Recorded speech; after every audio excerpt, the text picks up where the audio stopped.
Hey y'all, look who decided to press play.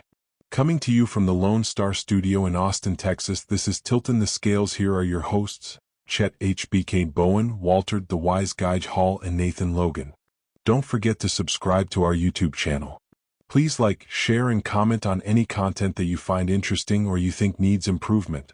Feel free to fact check us and let us know how stupid we are. The court of public opinion is always right. Both of your hats were nice, but thank you everybody for joining us for another episode of Til'ton the Scales. I definitely appreciate everybody getting on and taking time to adjust their schedules to get on a little bit earlier so we can enjoy the Jake Paul fight and Mike Tyson. We'll talk about that later, but again, welcome to another episode. We'll start with Chet. Just go around the horn. Chet, then Jose, then Wally. How was your week? How's everything going with you? Yeah, well, my week was great. I went to Austin, Texas last week, saw you, which was fantastic. Got this glass, got this hat, feeling great. And then this weekend I'm looking forward to. We've got the podcast, which I always look forward to. Tomorrow, I'm coaching Cameron in his flag football game, and he's ready to go as the quarterback. And then Sunday, we're taking a legit party bus to Gillette Stadium for the whole day. Coming back home after that, I'll watch Sunday Night Football, and then Monday night is the awards ceremony for his tackle football season. So this is a big ups weekend for this family for sure. Very football centric. That's a great weekend to have. You know it. Yeah. Jose, how was your week, man? How you been? Week was good. We haven't linked up in a few weeks, so. Week was good. Just got some appointments done and went to eat lunch with my grandson at school today, and Nice. it's just relaxing now, you know. Cool. Still wondering why the Steelers game is only at 1:00, why it's not a primetime game. That's still great, but you know. That's because the weather gets bad up there. You know, Gotta flex in that the though. I mean, afternoon. So. that's a good game. You know, we're gonna watch some trash at night. Yeah, probably so. How was your Veterans Day, man? Did you go to your I grandson's don't school go out or there. something? I don't go out there with hang out with all the mooches. I'll get out there. But I think I saw you post something with your grandson. Did you? I did. I ate with him, but I didn't go over to restaurants or anything. I went and got something and came back. Yeah, no, I don't do that either. I don't get in there. It's crazy, and then I just it's not that important to me. So Okay, cool. Well, again, welcome, friend of the show, Jose. We'll move on to Wally. How was your week, man? My week was good. Pretty low key, nothing too exciting. Hunting season just opened, rifle season just opened this week here in New Hampshire, so I'm pretty stoked for that.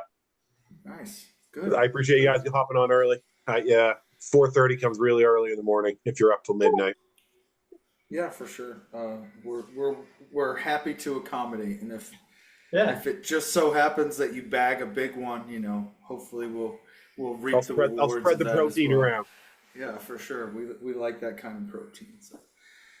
All right, so let's dive into it, man. First thing I want, Chet kind of alluded to it, but Chet, give us your reaction of, first time in Austin, Texas was last week. You guys came in for your wedding anniversary. I assume you had a great time, but I didn't see you as much as I wanted to, and so you better have had a good time. Well, I didn't get to see you, but give us your thoughts and insight onto your experience here in Austin, Texas, man. You didn't even get to see the Lone Star Studio in Austin, Texas. But I will. No, this was a fun trip. It was a quick trip, but we came down. Once we got to the airport, it was immediately right to Amy and Sean. They were amazing hosts, incredible hosts for Sabrina and I. And then, so Friday night was basically hanging out in the hot tub and having drinks. And I learned something. When you're in the hot tub and you're drinking, you might feel it a little bit quicker. It's like a turbo boost of the. So I learned that, but it was still a really great night. I had a fantastic morning, Saturday morning. My wife can tell you all about that. Then the next few hours, I spent we were in the house, sort of figuring what we're going to do, and then we went out. I got this hat, boom, and then we went to lunch somewhere, but I don't think it was like a unique place. But that night, Sabrina and I got to go to Ruth Chris Steakhouse. My goodness. Hell It's been yes. a long time. Like you guys know that I've lost a lot of weight. It's been a long time since I've just eaten. Even when I'm not hungry, I've gotten better at like learning, oh, you're not hungry now. I didn't care. I just kept eating. That steak was so good. I ate the entire thing and I wasn't hungry. And then we got a complimentary cheesecake because our hosts let them know that it was our anniversary. Yeah. Plowed through that thing. And then went back to their place. And then of course, Nate, seeing you was a super highlight. Sabrina was out with Amy getting their nails done, doing all the fun stuff they love to do. You coming over was great. I don't think I've had a weekend that good in a long time, and I almost feel greedy that I'm going into another good weekend this soon after. It almost feels like not right, but it's been a good week or two for sure. And it was really good to see. Man. Yeah, don't be upset that don't feel greedy, man. You earned these season tickets. You earned the right to coach your son. Like that's all you, man. So don't feel greedy about that. Maybe feel greedy about, coming to Austin and not involving having such a good time and probably the first time in a long time that you didn't have your family with you, all of the family. So Yeah. But don't feel greedy about that though. Hopefully they understand and they want you guys to Oh, have a good time. and by the way, shout out to Austin before we're done with that. The speakeasies that we went to on Saturday night after dinner are actually fun. Like there's a couple in like Cambridge, Mass that I've been to, but man, the Austin, Texas speakeasies where you actually have to go in, like say a password and they move a bookshelf aside. Like they make it so much. I mean, obviously everyone knows it, but it's so much fun. That was actually a lot of fun. What was the name of the speakeasy that you? I'll have to text Sean to remember it. We went to two. One was is it Durkin Hotel? Does that make sense to you if I say that? Driscoll? Driscoll. So that wasn't the speakeasy, but they had such good music there, like such good music. And then we went to a speakeasy maybe a block or two down. Okay. So fun. I'll ask him the name and I'll bring it up next week. Okay. Yeah. Or just text me and bring it up next week too. I was gonna add them in that way. Oh, I'll text him right now. Yeah. See if he comes in with it. That's awesome. We did something similar. I went to Applebee's with the family last night, so we're both living Very jet set similar lifestyles. It's Yeah, like a little bit for very both of us. similar. Yeah, That's good, I got the man. whiskey something burger. It was fantastic, really top notch. Which one? The one in Til'ton you went to, or is there one? Is there another one? I don't know. I don't remember honestly. But what was the name of that place in Hill that we went to? I think it was a couple times. It's like maybe a couple of years ago. We went to a spot in Hill that had, It's not Hill. You're talking about the place we went for on Veterans Day where they gave you the free prime rib. That place? Yeah. That's the Homestead. That's pretty good. Yeah, that place is legit, man. Yep.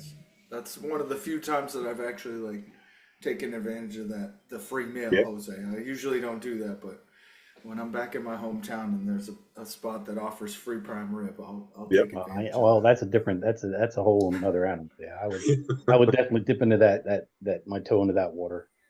Yeah, for sure. Remember how mad your mother got because we that lady took our rolls? Oh man, Yeah, she really wanted those rolls. Apparently, She they were pretty good. rolls. In her defense, they were really good rolls. But all right, so we'll move on. The first thing I think we should talk about is, we didn't get. I don't know if Jose wants to chime in on it, but last week we talked about the president-elect Trump. What our expectations are for the next 4 years.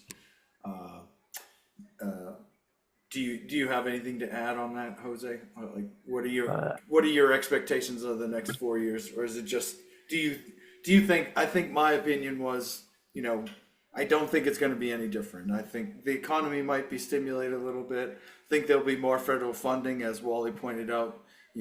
Republicans love to spend money, so. Don't believe that. I don't know. I'm not quite sure. I think they both sides like to spend money, but depends who they're giving the money to. You know what I mean? Mm-hmm. Yeah. I think that it was kind of like when he pulled the curtain back the last time. A lot of people, they're like roaches. They started running, trying to hide. Yeah. I think it's going to be a lot more of that nonsense going on. But I think I will say worldwide, I hope that he brings. I want to say the word respect, but I don't want to. I don't know if it means if people take that kind of the wrong way.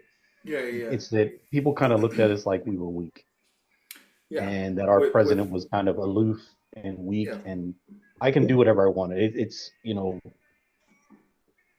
we had the wars, and then under Obama they took Crimea, and Putin was acting up, and then he kind of calmed down, and then the whole Ukraine thing and the pulling out of Afghanistan and all that mess and all that, and just hopefully we can kind of say, hey, like, okay, one, let's people know, hey, we're not to be trifled with, and two, the other part is, you know, I was a big fan of his when he told the UN, hey, we're one country, yeah, we shouldn't be paying 60%. What about the rest of it? So I was a fan of that, saying, hey, let's kind of balance this out and let everybody pull their fair share on that part. So I hope he can do kind of things like that. He's going to be himself, because then people, if he tries to be polite or respectful, and call him disingenuous, so he's going to be himself. The only thing I hope is that he just in the biggest stages he carries himself the way we would all want him to. So yeah. I think you're right with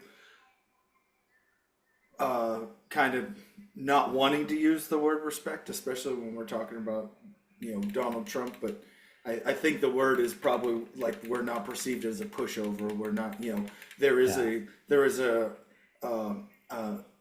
if someone like Russia is going to invade a country, they're thinking about secondary and tertiary effects of that move, and it includes the intimidating factor of our military might, whether that's because of the cabinetry that he surrounds himself with, or him in general and the way that he is. But I can't really say whether it's one or the other, but I can say that I firmly believe that the only reason why Russia invaded the Ukraine was because Joe Biden handled Afghanistan the way that he did, and it was definitely a trickle-down effect of everything that happened with that geopolitically. So, but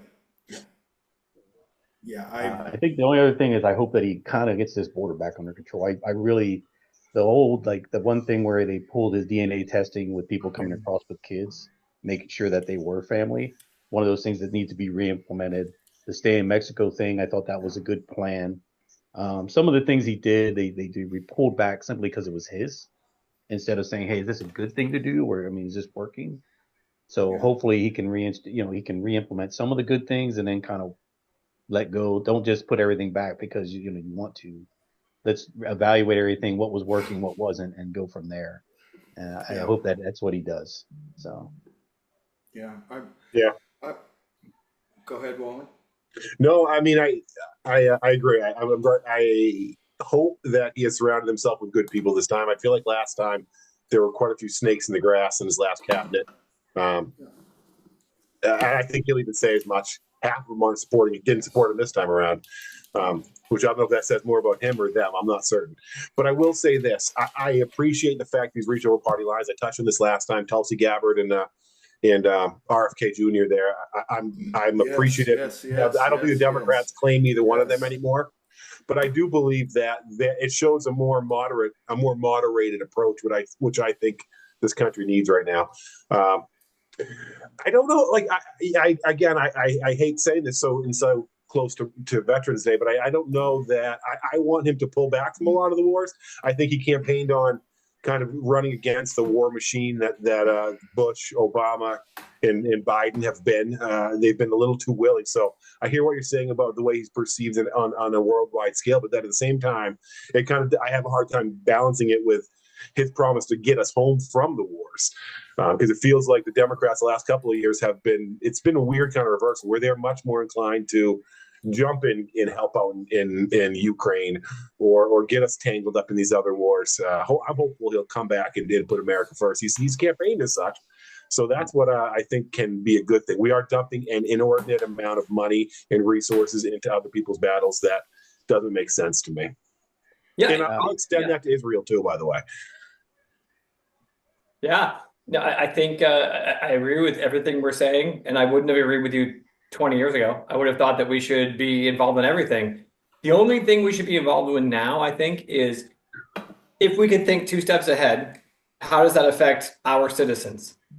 So should we get involved because of how it affects our citizens? And I only worry when Trump says something like, "I can end the war in Ukraine in 2 days." Well, okay, great, but whose side are you on? And how does that affect us afterwards? I need to know that. That's important to me. Also, I think you said you appreciate RFK, Wally.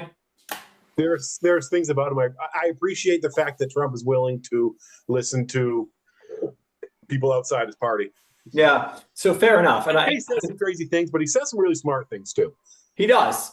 So, and I do think that he's getting just obliterated by the left for everything. I do not love the vaccine stance. Like I've spent an entire career focused on the scientific model and the amount of rigor that goes into the scientific model to find out whether something is true or untrue. Like we don't just say that shit for fun. A lot of work goes into that. I put a lot of work into it myself. So when someone just goes, not really, because it seems like common sense, that does really irritate me. So with the vaccine thing, I'm irritated. Otherwise, I can agree with most of the things that we're saying, like that we're trying different things. And also, I'm not even sure I hate it, but half of his cabinet picks look like they are just meant to piss off the left, and it's kind of funny. Kind of funny. Yeah. Gates as a attorney general, well, he's under sex trafficking investigation. Like, is interesting. It's an interesting choice. Yeah. I'd like to get everybody's take on if you want to pick one individual and one cabinet member that he assigned that you think not only interesting, but it can definitely be impactful. And I'm going to use a name that you said earlier and somebody that I believe in is Tulsi Gabbard as the national security or not national intelligence advisor, I believe. Mm-hmm. Yes, director of national intelligence. Yes, I think that this appointment will greatly assist in the decision making of one, commander in chief when he has, proper information, good information in front of him, and he can make intelligent decisions. I mean, that's what he needs from his cabinet, and I think that is definitely a source, where he can run anything through, and get the right answers from. And I think I love that for her and for this cabinet in general. So, I mean, there's a couple out there that I'm not really sure of, and I don't want to really dive too deep into that. But I mean, if you guys have one that you're particularly, again, very intrigued by, hopeful for, and it looks like it's a step towards progression, which is, I think we can all agree, like that's really where we need to move from here. And I did want to say also, I agreed with Jose about the border. Like, man, there's so many things that need to change. Like, I know that it's not a good idea for us to just we can't have an open border, right? But if people want to come into this country, going back to World War II, like, we allowed scientists that were part of the Nazi Germany party, to become American citizens, and we use their influence, we use their intelligence to make us part of a world power that we are today, and to assist us in moving and progressing towards the future. Now, I'm not saying that's what's crossing our border now, but I do think that if someone wants to come into this country legally, let's allow them to. Like, as long as we have enough information via biorecognition and facial scan and data and all that, we'll know whether they're, a good guy or a bad guy, so to speak. And I would just, again, it's not an open border, but I do think that if they want to come into, they're already coming, right? We already understand that they're already coming, regardless of if we catch them or not. So if we bring them into this country legally, then they pay taxes like a citizen. And I mean, I think it's a win-win situation for all of us, and it's good, hardworking people, not all of them, obviously, but the majority of them. And I'd like to see something to that effect where, and I agree with you with the DNA testing, because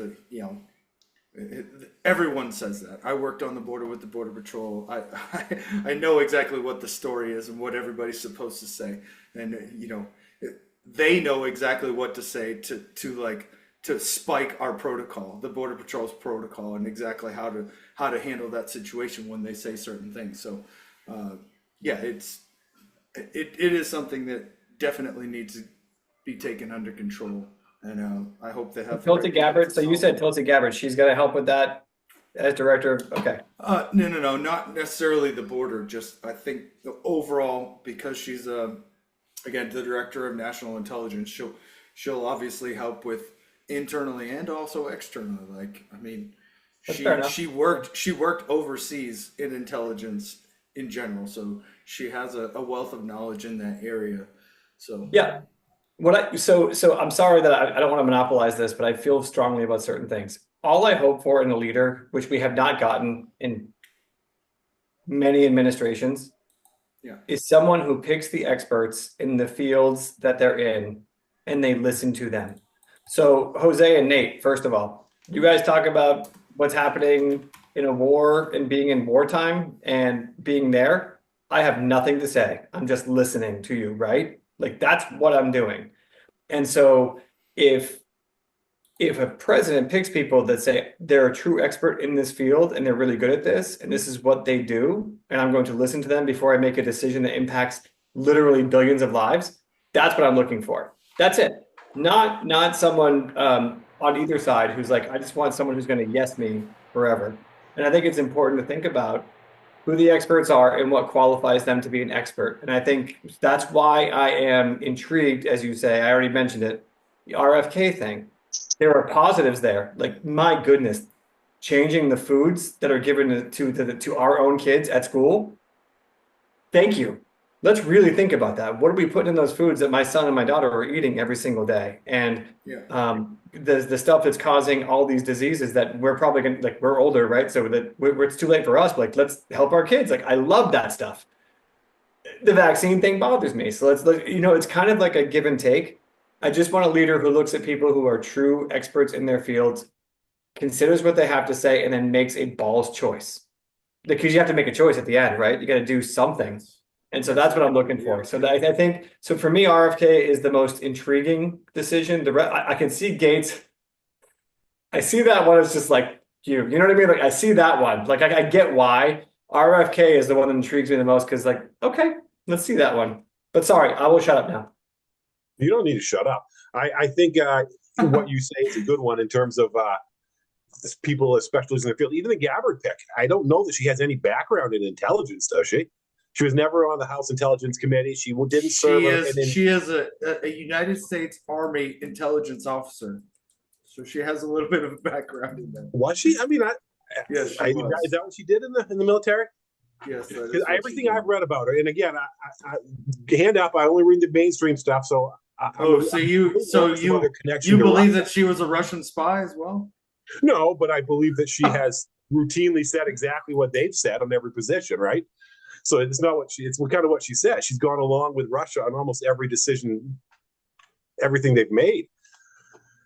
I don't know. I hope so. I hope she does a good job. I think that she'll bring a different perspective. I think can be something to be said for not promoting as somebody who's entrenched in. If you're looking to change systems, to promote from within and have someone who's entrenched in said system might not be the best idea. And I think this is a thought with both Gabbard and Kennedy, in that they're outsiders who are going to shake things up a little bit.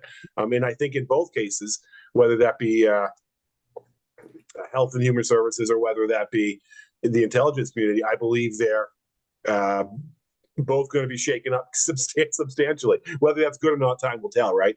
I think they're both intriguing. They're both intriguing choices. I agree with that. Those are probably the two I'd pick. I've been reading up more on the I don't even know how you pronounce his name. The Elon Musk. The defense secretary he wants to talk about. Yeah, the defense secretary. I think that he's got.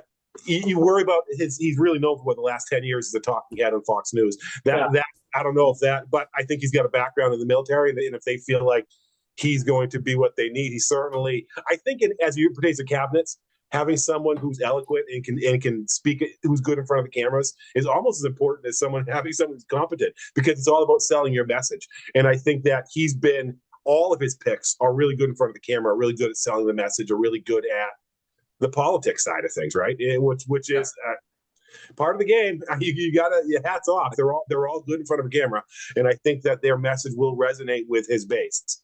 Yeah. Not bad. Okay. Those are all good things. Jose. Oh, well, I was going with the OPD myself. I thought it was interesting. One, he is a major in reserves and all that stuff, so he does have a little bit of background in it. But I mean, He was in 20th group. He was a special forces officer. And it's funny though, because you sit down and you balance it with guys who were Secretary of Defense who never even been. I mean, other than going to visit someone on a military installation, that's about it. There have been guys who pointed, nobody batted an eye. So I think he's going to have a little bit more, understanding of what's going on and what to do. But I also think that, hey, I believe, like what Chet said, we want resident experts. We want people who are competent in their field, but we also don't want people who are bought and paid. Because I think over the last 20 years, a lot of guys sitting in those positions. I mean, you sit down and you look at the FDA, stuff is approved here that isn't approved in other countries. You go to Europe and we're putting stuff in our food that is not allowed in food in Europe. And how is that possible? How's that, wait a minute, if it's not good for them, why is it good for us?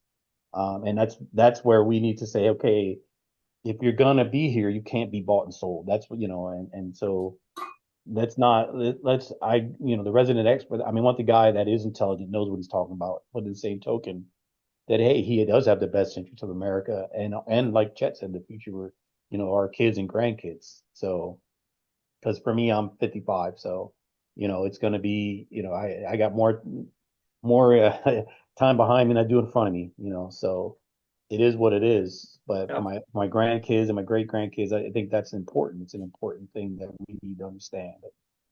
That's what we need. Again, I'm one that would, we just need to outlaw lobbyists because it's just pretty much legalized bribery. But again, that's one of those things, we've seen that we need to get there and we start looking at things and saying, hey, let's look at things that we can mitigate. Someone's sitting up there way too long, but that's another whole chapter.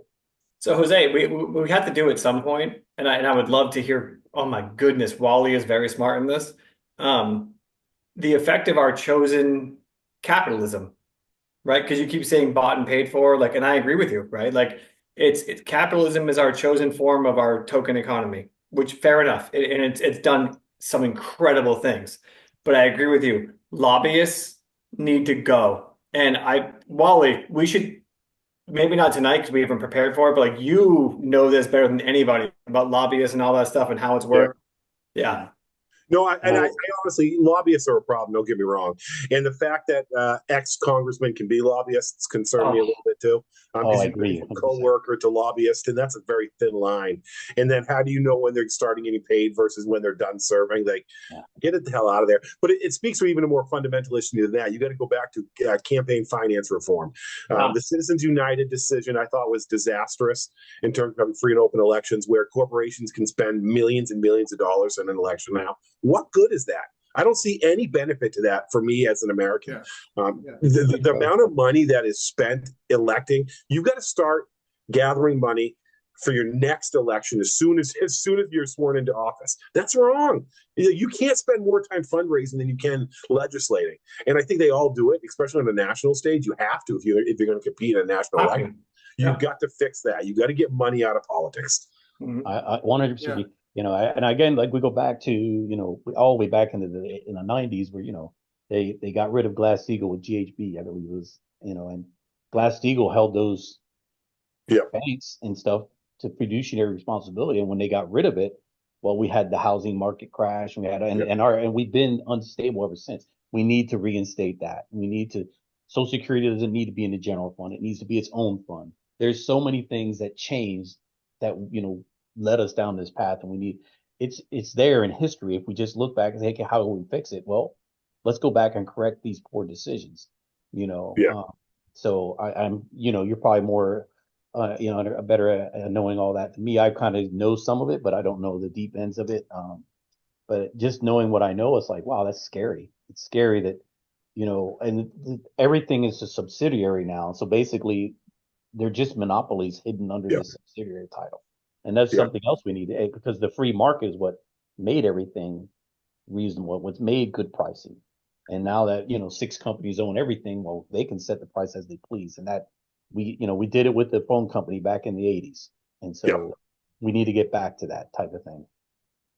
Yeah, and I think this is something that RFK can do really well. Is because I don't know if you've ever seen there's a map of the United States where all our food comes from, and it really can trickle down to like really 3 companies control 90% of the food distribution in this country. I mean, I'm talking restaurants, grocery stores, right up to the top. And you think of that, like if so few people decide the nutrition of our entire country, imagine how easy it is to manipulate that, dumb down people. Obesity goes up. Insulin issues go up, diabetes go up, heart issues go up. It's scary. The number is like you said, three companies that also own 10 other smaller companies that either distribute or produce the mass amount of calories that we consume as Americans. So it's funny, we mentioned this before, or I mentioned this before. I was at that CrossFit seminar, and there was so CrossFit has their new push is like they're trying to get medical attention, like healthcare, and also just medical health in general. Kind of like they're trying to basically their campaign is like if you exercise, you'll be healthy. If you change your diet to basically, fresh foods and lean proteins, you'll be healthy. If you do those 2 things, you will increase your longevity in life. You'll be able to, see your grandkids grow up, depending on, you'll live a long, fruitful life is basically their stance. And their medical health advisor, who's spearheading that particular thing. His name's Tom, and I can't remember his last name. We had a very long discussion over whiskey and tequila during the little social hour that we had. But he's from Ohio. He owns a gym, but he also runs basically like he's a doctor, a family doctor, and he runs his own clinic out of his CrossFit gym. And again, it's affordable health care. It's also partnered with his CrossFit gym. So like if most corporate companies offer healthcare and a discount when you go to a gym and you have a membership at a gym, then again, it's discounted rates. But to caveat on what you said, Wally, about the companies producing, all of the food. And yes, it is, again, 3 companies that own 10 other all of the 10 major companies that are part of manufacturing, distributing, producing the mass amounts of calories or the majority of calories that we consume as Americans. And not one of them has literally like some sort of agreement with farmers to get their fresh produce. Like it's all mass manufactured, like glucose, like, the manufactured nutrients that we as Americans consume almost on a daily basis, whether it's through a stick of gum or a Coca-Cola that we drink for enjoyment. Like it's maybe a vodka seltzer, Nate. Maybe not that I would know. Not that I would know. The seltzer, yes, but because that's more than likely, I bet that seltzer is a derivative. Is a derivative of Coca-Cola, like literally. It's crazy. So Nate, I pose a question to you. Sorry, Chad. You can go ahead. I was just gonna say, like I think all 4 of us on here can look and we can criticize, right? But put yourself in a position where you're seeing this opportunity in front of you, and you have the best of intentions, at least at first, right?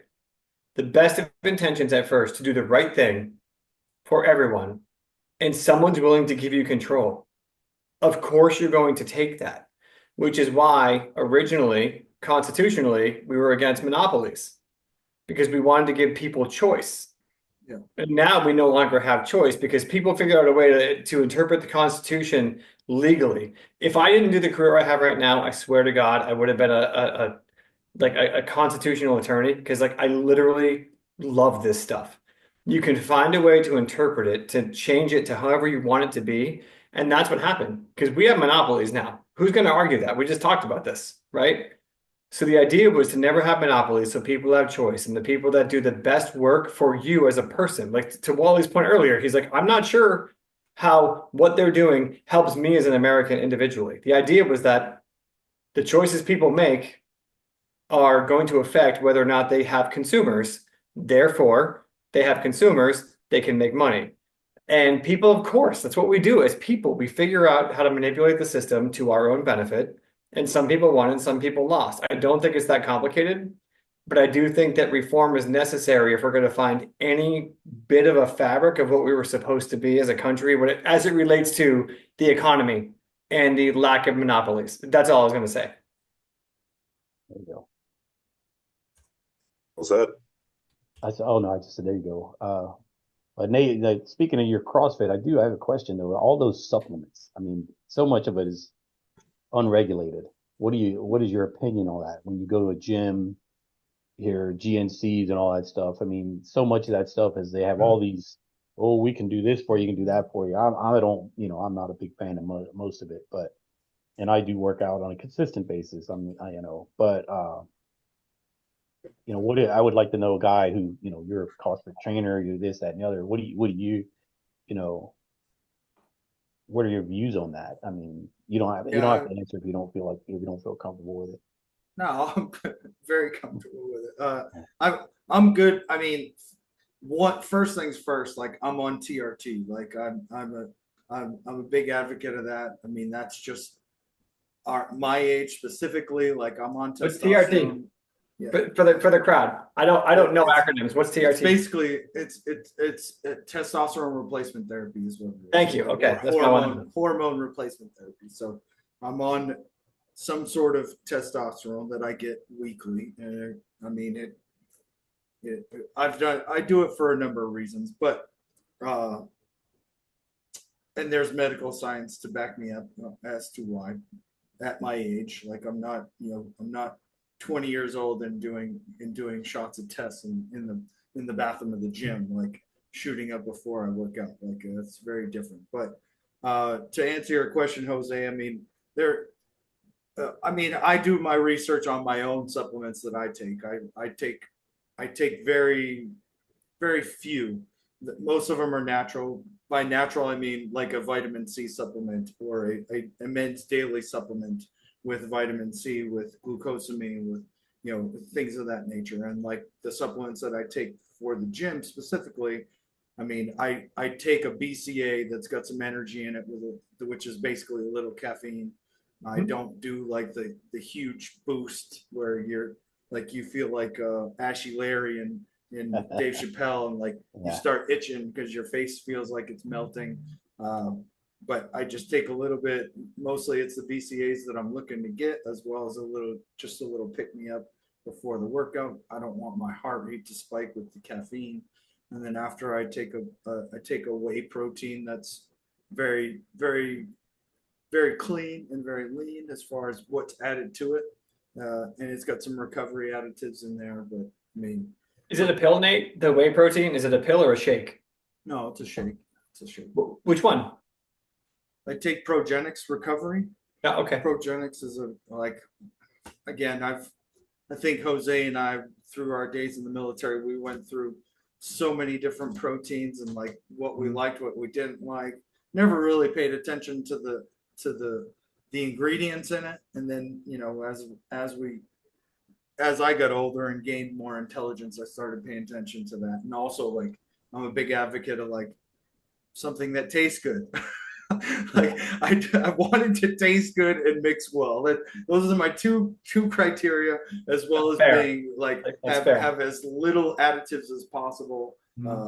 So yeah, I mean, to answer your question, that I pay attention to that, and mostly through the CrossFit community. I mean, there is a majority of athletes that are on the professional level, like in the CrossFit world, they're like the LeBron and the Jason Tatums. They push and pump their own products, and most of them are geared towards the minimal amount. You know, some of them have obviously some manufactured additives in there, but it's additives that aren't harmful to your body, or at least we try and encourage and steer people in that direction. So, but when I worked at the gym, I was the same way. I would simply tell people, look, read the ingredients, try to stay as natural as possible, stay away from certain things unless you really need it.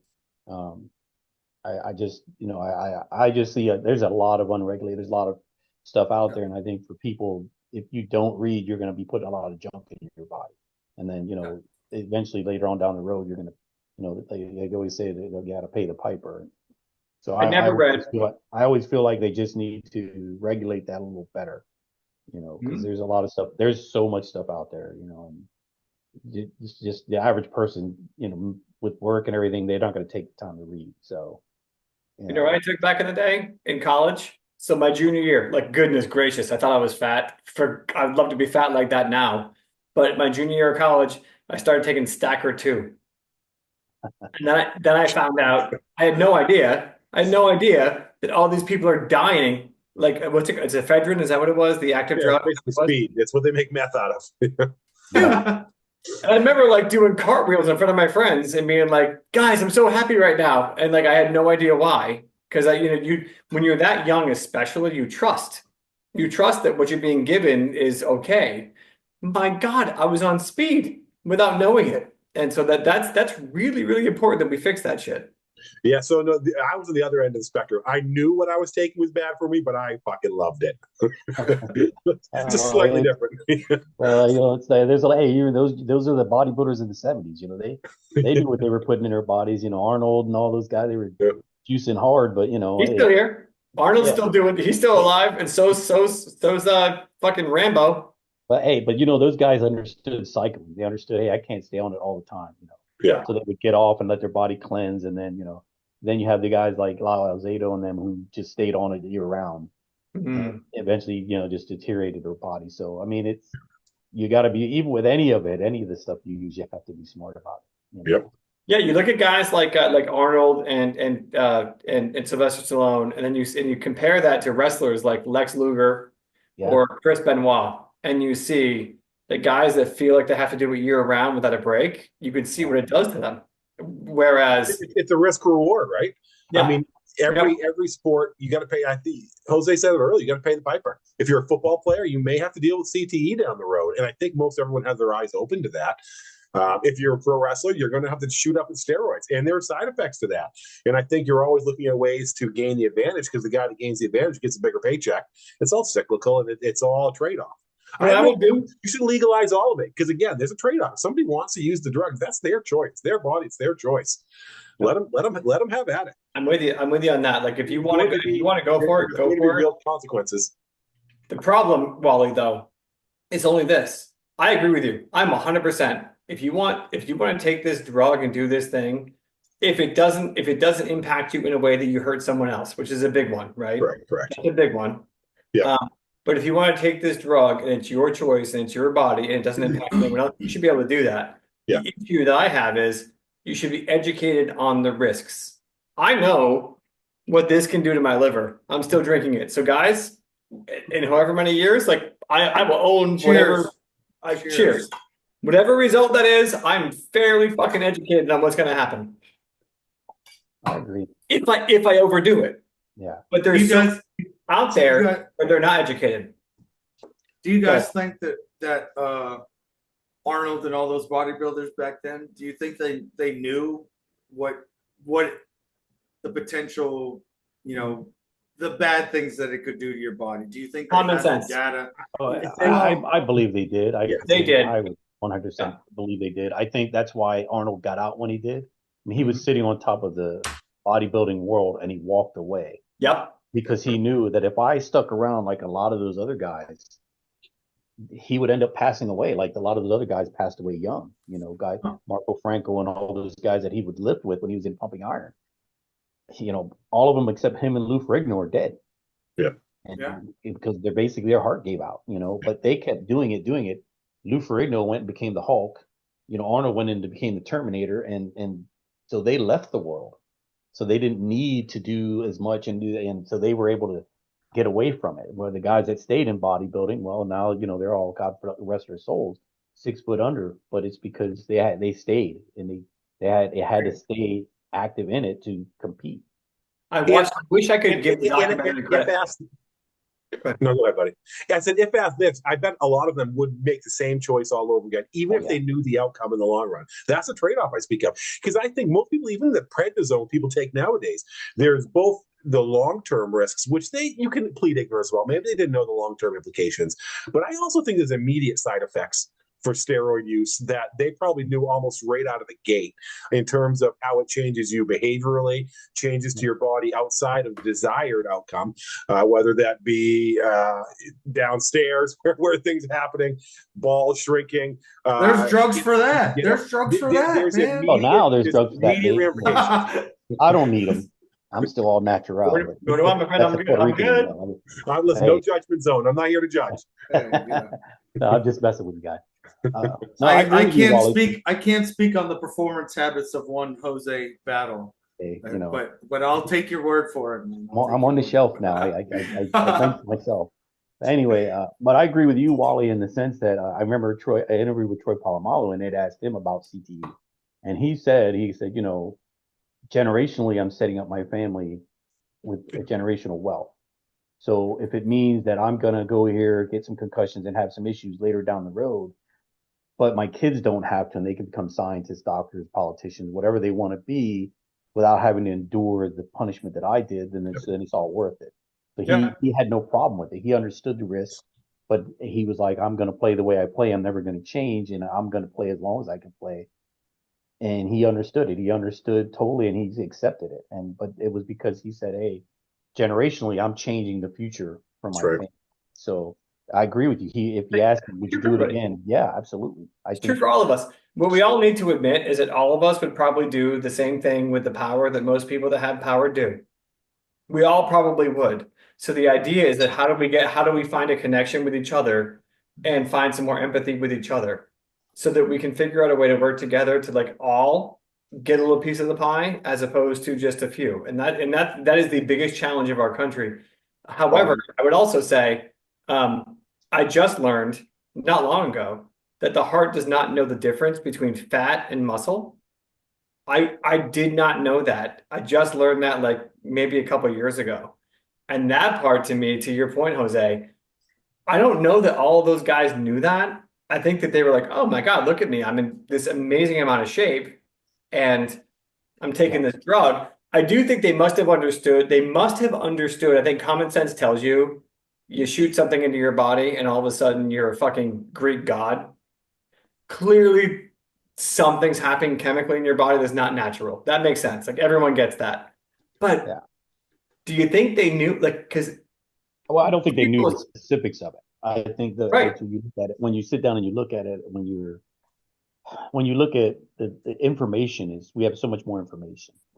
Yeah. It's why guys can play longer in sports. It's why guys are playing in their 40s when, back in the 80s, it was it's a simple thing like a torn ACL. And the torn ACL in the 70s and the 80s, done. Career was done. Career ended, yeah. But then they came up with this surgery and they've come up with these ways of, and now all of a sudden you got guys coming back in less than a year from torn ACLs and they're playing as good or better. So, the technology, the things the advancement in the medical field have allowed for that, the information's out there. It is. You look at LeBron, he physically is more imposing than he was in his 20s, early 30s. He's a goddamn man. But, but if you look, I'm guaranteed, at the Olympics, they tested Steph Curry and Kevin Durant. Really, those guys wouldn't know weight room is a hit. You don't test the one guy that looks like he's roided out of his mind. He looks like a WWE wrestler, But I was glad to see that the WWE did, because like you said, Lex Luger and all them, they were going a little crazy with all that stuff. Mm-hmm. And they shifted and said, hey, wait, we're going to do a little of this because and guys started to shrink down and became a little more normal sized. And Oh, Shawn Michaels, my Yeah. fucking hero, was one of the beneficiaries of the you know, end of the steroid era. Like, because I mean, if you look at the '80s and early '90s, those guys were just ridiculous. holy They were shit, just, right? and, All of them. and then all of a sudden it became, wait a minute, we need to get rid of this, and they got rid of it, and then all of a sudden more athletic. I mean, The Rock is athletic, the dude's 6'5", he's running around at 270, but I mean he's roided up now, but Yeah, Yeah, wrestled now he is, but back then he wasn't. Yeah. but he was a phenomenal athlete. The things they were doing, Mhm. because they were able to keep their athleticism and not just get bulked up. And Yeah. so Shawn that Michaels, attitude Bret Hart. was all because of they got rid of the steroid thing. Yeah. Oh, I agree with you. The Heartbreak Kid, baby. Oh, Some sweet Get chin him music. started, please. Jose, don't get him started. Some sweet Oh. chin music. oh, But uh-oh. Wally, can he get his leg up like Shawn Michaels and get that sweet chin? Oh, I music sure going? can. Oh, don't kick your computer. Hold it up there. Hold it up there. Luckily. Oh, okay. No problem. I want to read the soul of your boob. Oh yeah. It's not a boot. Look at It's not a him. boot. That's what I'm It's not a talking boot. about. It's just a shoe. Well, it's your Under Armours. It's all right. Oh, no. It's my Under Armour, yeah. Yeah, it's your Under Armour. All right. It'd Any be more final impressive if it was still in my dress shoes. That'd be more impressive. I agree. thoughts or comments about anything we've covered that Oh boy, You we've been didn't all get over to the say. place. We just Yeah, went I from the presidential election to steroids in Yeah. one fell swoop.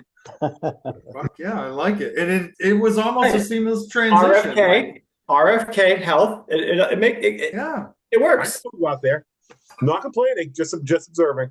It's my fault. I mentioned that I'm on TRT, so I mean, it's Now, my you fault. under doctor's care? Is that something you did you buy Yeah. the bootleg version offline or? No, I go to a clinic. It's a hormone therapy clinic. Like there are men in there, women in there, like, and they're all about my age, but it's Good. middle to late age adults that you whatever your symptoms are. For me, my symptom was literally I was falling asleep driving home from the gym in the morning, like after I worked out. So it's not having the same effect on me. There's something chemically imbalanced in my body. There was also a few other things going on in my life that probably contributed to that, but that's why I went to a hormone therapy clinic. And then they were like, they said, oh, your testosterone. This is also where, technology and modern medicine and science need to kind of like tweak this and figure it out, because I don't believe the science is exact when it comes to testosterone specifically, like the free and the actual testosterone. But like, they do a panel of blood on you and they tell you, oh, your testosterone is this, and then they tell you, well, normal range of testosterone is it's like a 1500 range.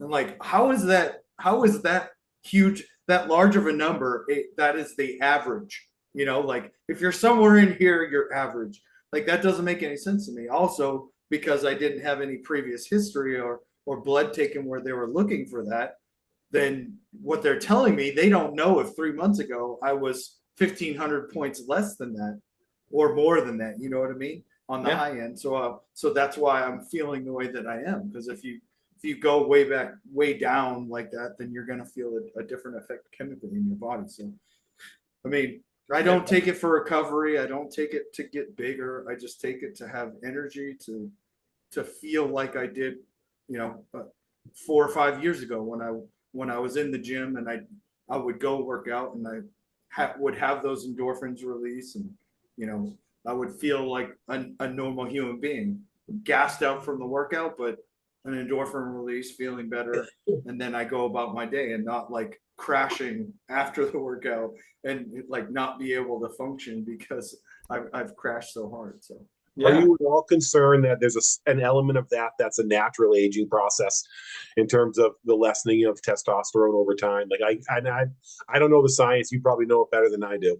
So I'm curious, like, is it normal and natural for a man's testosterone to slowly diminish as he gets older? Because it strikes me as something that should be, right? Absolutely, yes. That is the norm. As you grow older, your body will produce less testosterone, but also, what does that testosterone do? The testosterone not only helps with muscle formation and keeping the muscle that you have built on your body. If you're not producing any testosterone, then you're going to lose that muscle. You're going to lose the bone density along with other things. And again, bone density there's other supplements that you can take. There's other things that you can do to help enforce that. And Jose So might my even be question- able to speak more intelligently on this than I No, do. you're No, doing a great job. These you're are doing genuine perfectly questions. fine. Yeah. No, I'm with you. And like I said, there's other ways, but like whatever you need to do, what's works best for you. I do worry about the young kids that are getting there for Hims and Viagra, and you're 25 years old and you're peak conditioning.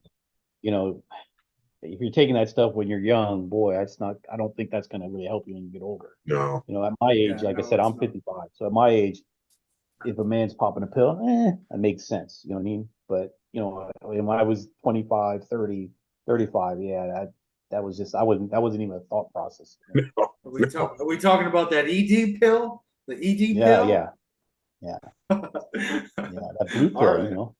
But I don't get me wrong. I said, I mean, some people need it and whatever, not. Sure. I just feel like we need to be careful with that with these young kids because they take it and think, oh, I'm gonna be a stallion, and they're taking it not because they need it, but because they think that it's gonna help them be even better. And Yeah. it's No. it's Everyone the on this show.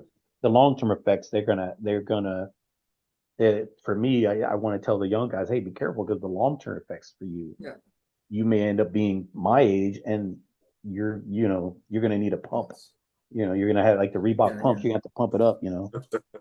So. No, we're an advocate. Everybody on this podcast is an advocate of if you're seeking medical attention or something that you need to put and ingest in your body, you should consult your physician and talk about they can speak intelligently on the pros and the cons and how it will help you and if it's a good situation for you to be in by taking that. So yeah, Especially RFK. He's the right guy.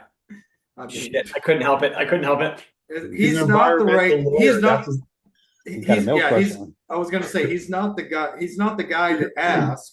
He's the guy that will put people in the position to answer the questions when you ask. Yeah. So hopefully, again, he's the intelligent person that maybe can't Really speak intelligently on that stuff, but he knows the people that will speak intelligently on it, and he appoints them as his. This is my right hand man right here. I hope so. I really do. I hope so too. It might be that guy. Who was the guy that was making the announcents about COVID vaccinations? That poor Fauci? guy. Yeah. That poor guy. Fauci was kind of questioning from the beginning. I mean, you can't. He said back, I think in the 90s, we need to get rid of 10% of the population or 50% of the population by 2025. So euthanize him. Euthanize. Oh, was he in Malthusian? That's in Malthusian. He's one of those guys.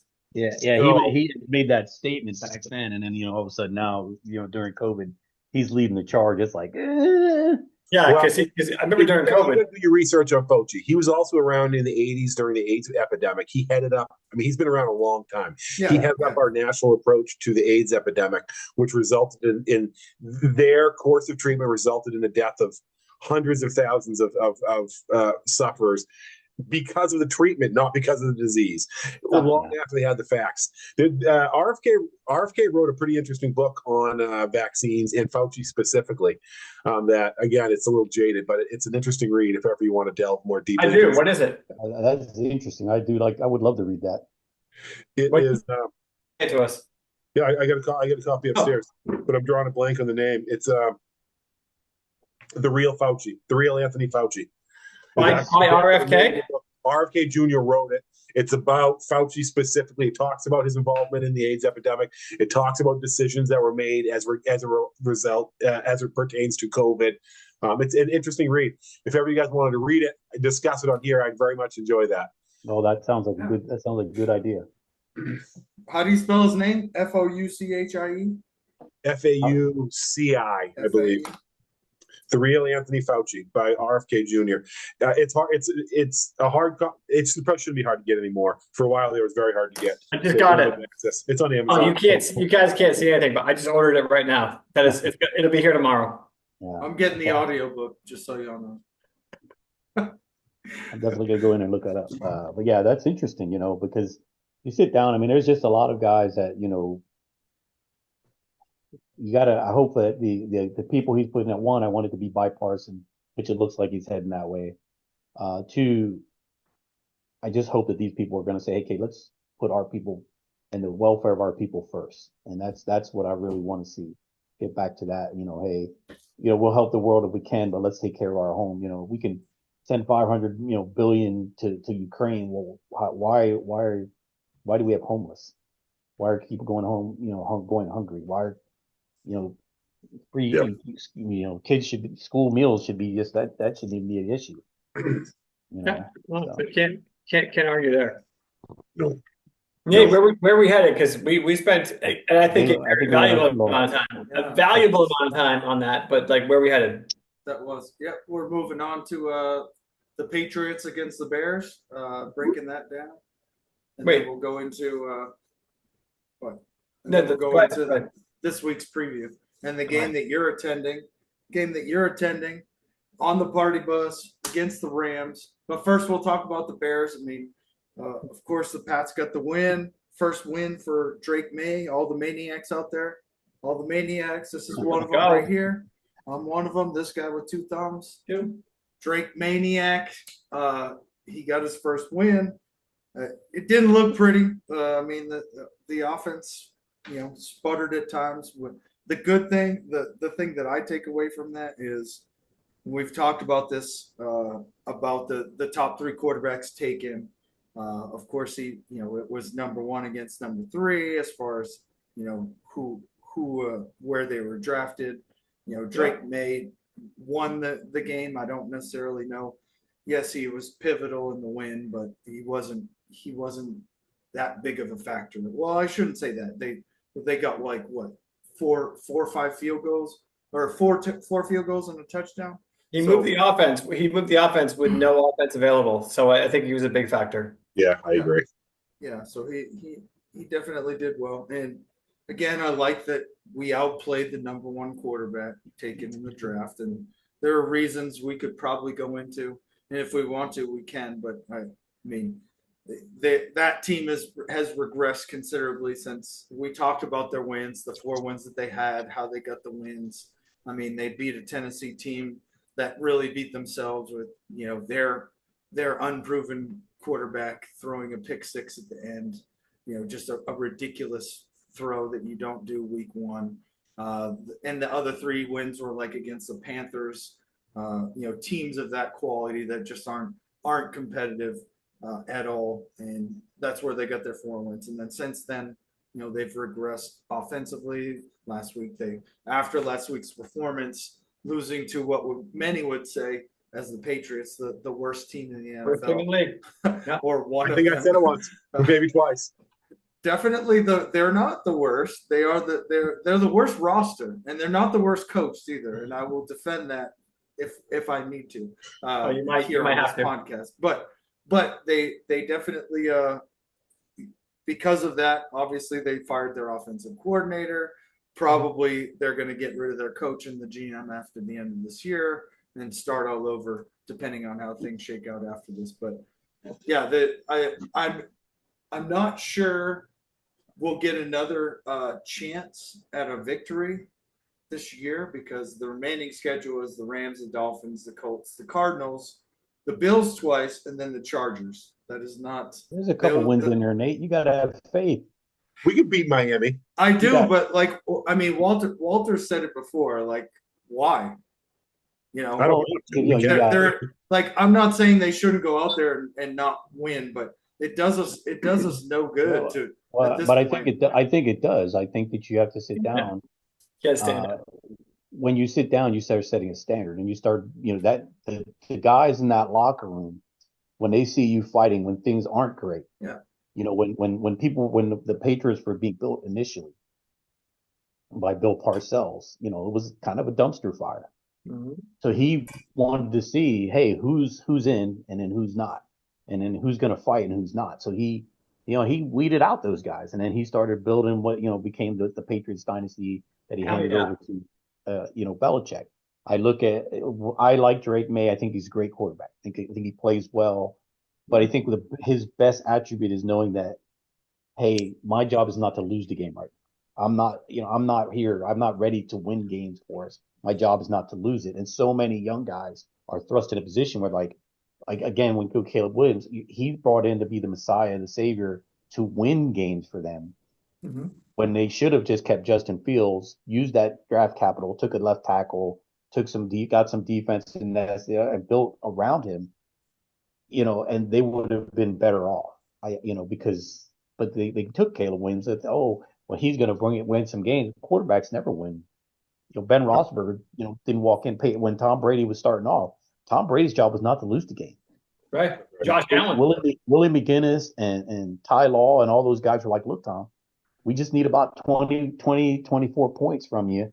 Don't lose the game. We'll do the rest. We'll keep, and that was what was important. And then Tom became Tom. Eventually, he became more, more aggressive and more. But when he first took over, and he was blessed to have Drew Bledsoe to teach him how to be a quarterback and how to be professional and understanding that, hey, yeah, you are the quarterback, but this isn't your team yet.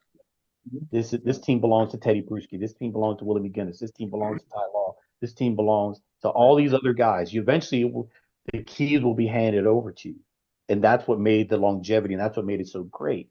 And again, the Pittsburgh's been like that. I mean, other than had not been for the Patriots, we probably have more Super Bowls. Hell yeah, hell yeah. Because you sit down, but I'm happy about that. I'm happy. That was a heartbreak. When my daughter was born, Super Bowl Sunday, and a Patriots first Super Bowl win, and her doctor was a damn Patriots fan. It's a sign. You're one of us. You're one of us. And it's funny. You're in the circle. You're in the circle. When my daughter was born on Fort Riley, Nate, it was funny because we were sitting there and we went in at 5 a.m. The doctor's like, "Oh man, I'm gonna miss the Super Bowl." This, that. He's like, "I'm a Patriots fan." I said, "Listen, yes. My daughter's gonna be born in about 3 hours." He's like, "Oh," I said, because I knew my wife never went over 3.5 hours. He said to me, "If she's out of here in less than 4 hours, Patriots gonna win the Super Bowl." I said, "Well, you better get ready to buy a bunch of Super Bowl crap. They're about to win the Super Bowl." Sure enough, she was born at 8:05, and he was like, "Oh my God, the Patriots are winning the Super Bowl." The crazy part, she was the only baby born that day on Fort Riley. After the game was over, 5 people went in labor. Yes. Yeah. Yes, so they all came in. They weren't in the hospital. Yeah, they were watching the Super Bowl, and then they came in. Every time I saw that dude, like, "Oh, there's my Patriot baby." Yeah. And, Jose, I'm with you, and you're with us. That's what I heard. That's what I heard. I respect winning. I respect people who can do it well. People who get mad. That's it's stupid. Wow, I hate the Patriots. Well, why? Do better. Yeah, do better. It's not complicated because Bill Belichick understood. Hey, there's going to be games where we're not going to score a lot of points, but we need that great defense. You look at the Rams Super Bowl. I don't. Brady got the MVP. I don't agree with that. I thought somebody. I'm sorry, Jose. It's confusing for Patriots fans. Which Rams Super Bowl are you referring to? What was it? 13-3. The 13-3 one. The crazy thing is they held the Rams to 3 points. Greatest show on turf. And you're sitting there and you're going, wait a minute. They held them to 3 points. All Tom had to, he literally could have just kicked 2 field goals and won the game. They could have. So nothing against him. He's a great player, but that was that was a Belichick game. That was a game where you look and you're like, wait a minute, hold on a second. Let's give some love to it. Let's give a defensive player, Super Bowl MVP, Jose, that would have been nice. But again, another thing is, Tom was a winner, but he understood. I'm gonna, when it's not my day, I'm just gonna not lose the game, and I'm gonna let these guys win it for me. And that's what he did. That. I agree. And that's what people forget. It's like, why? Sorry, Nate, we're off the rails. Sorry. Yeah, but anyway, I think it's merely semantics, but I agree with everything that you've said. But I think that the coaches didn't say don't lose the game. I think the coaches said go out and put us in a position to win. I don't need you to win the game. I don't need the offense to win the game. But again, the semantics of that is just merely. I don't think you have to tell somebody that. Let me rephrase that. You have to go tell Tony Romo that. That's why the Cowboys. But for the really good teams, it's an unspoken thing. Hey, let's not, and this isn't just for quarterbacks, that's for running backs. Don't fumble. That's for defensive players. Yeah. Don't face masks. Yeah. Don't jump off sides. Yeah. Don't Well, little. that goes It's along the with little things, and great teams do the little things great, and and they know, and they don't make the mistakes that kill themselves, and that's on all aspects of every aspect of football, and so that's what made the Patriots so great is that they Yeah. just killed themselves. Yeah. Like I said, that first Super Bowl year, the damn Steelers blocked field goal and a punt return for a touchdown, and you guys go to the Super Bowl. Tom Brady scored 0. He led you to 0 points. Tom Brady and Drew Bledsoe led you to 10. 2 special teams errors cost us a trip to the Super Bowl. We killed ourselves. You guys did not. So that goes back to being well coached and understanding your role. Yeah, and it's again when I say semantics, it's just what the mantra of do your job. That doesn't mean, and it doesn't translate even in the slightest to don't lose the game for us. It's more. I think the mantra's always been on the do your job. Put us in a position to win. Like those two things kind of coincide. And I think old school people. I mean, we're all old school. We're all old enough. Bill Belichick is old school. On the sideline, he wasn't saying don't lose this game for us. In the one-on-one meetings, he's like, I just don't need you to lose the game for us. But everywhere else, in front of other people, I feel like it was the other way. Do your job. You know what that means. Put us in a position to win. Don't put us in a position to lose. Again, well, it's like you said. semantics, somebody threw a pick six and they lost. The Titans threw a pick six and lost the game. Yeah. So you sit down again. That's one of those things. I shouldn't have to tell you to don't throw a bad pass. Read the defense. If it's not clear or wide open, just throw the ball away. Little things like that, and that's where I look at Drake May. He's got that intelligence that says, "Hey, wait a minute, it's not there. Let me throw the ball away, or let me take the sack. Let me check out of this and give the ball to let's just take what they're giving us." That's where I look and see. When you watch Caleb Williams, he's always running around trying to extend plays that aren't there. And sometimes you just have to just let throw it away and live to fight another day. Wally, what do you think about our chances of winning another game based off the schedule that I've? Yeah, I mean, I don't trust Miami to be able to. I mean, we could beat Miami. Yeah, let me pull up the schedule. I mean, I think so. To clarify, I think we can. Yeah, I think we can beat Miami. I think we can beat Arizona. It all depends. This is the NFL, so it depends on who shows up, and it depends on the Patriots. We beat the Bengals, and they're playing some great football right now. So I think anything can happen, right? To me, I think the story of last week is better of what could go wrong, right? What could go wrong is that if we don't, and I'm starting to morph my opinions on how we should handle the rest of the season, because I've been I don't know if you guys remember this, I've been a pretty vocal guy saying we need to lose to get a better draft pick, and our roster stinks. I hold true to both of those, but you run the risk of something happened to Caleb Williams over the last 3 weeks. Boy, oh boy. He looked really bad. Now, granted, it's hard to look good when you're getting rushed that way. 9 sacks? Like it was a spinning door. They kept coming in. It was almost embarrassing. And you can't do that behind an offensive line. But he was shell-shocked. He did not look good. You worry about if we continue to lose, what it would do in the psyche of your young quarterback. Can you rebound from that? I think one bad season has ruined quarterbacks in the past. It's also jetted some of the great ones into stardom, a la Peyton Manning. But Jesus. Now, I think last week was more about the Bears than it was the Patriots personally. They looked awful.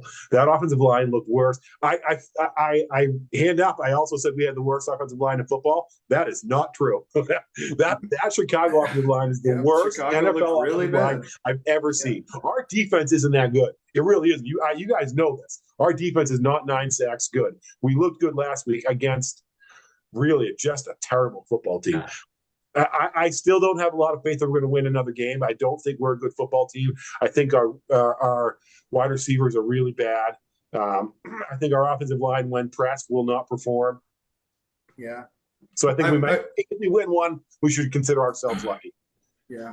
I mean, we've talked about this before, and I've mentioned it. Like everything that's led up to this week, starting back at training camp. Like, I don't want to believe that management, not coaching staff, but management is not does not want to admit, but is going through the process to put the least talented and the worst product on the field so that it equals as the least amount of wins that they can get on their schedule. And that, like, Terrible choice. they've done nothing but support my theory on that by trading away assets at the trading deadline.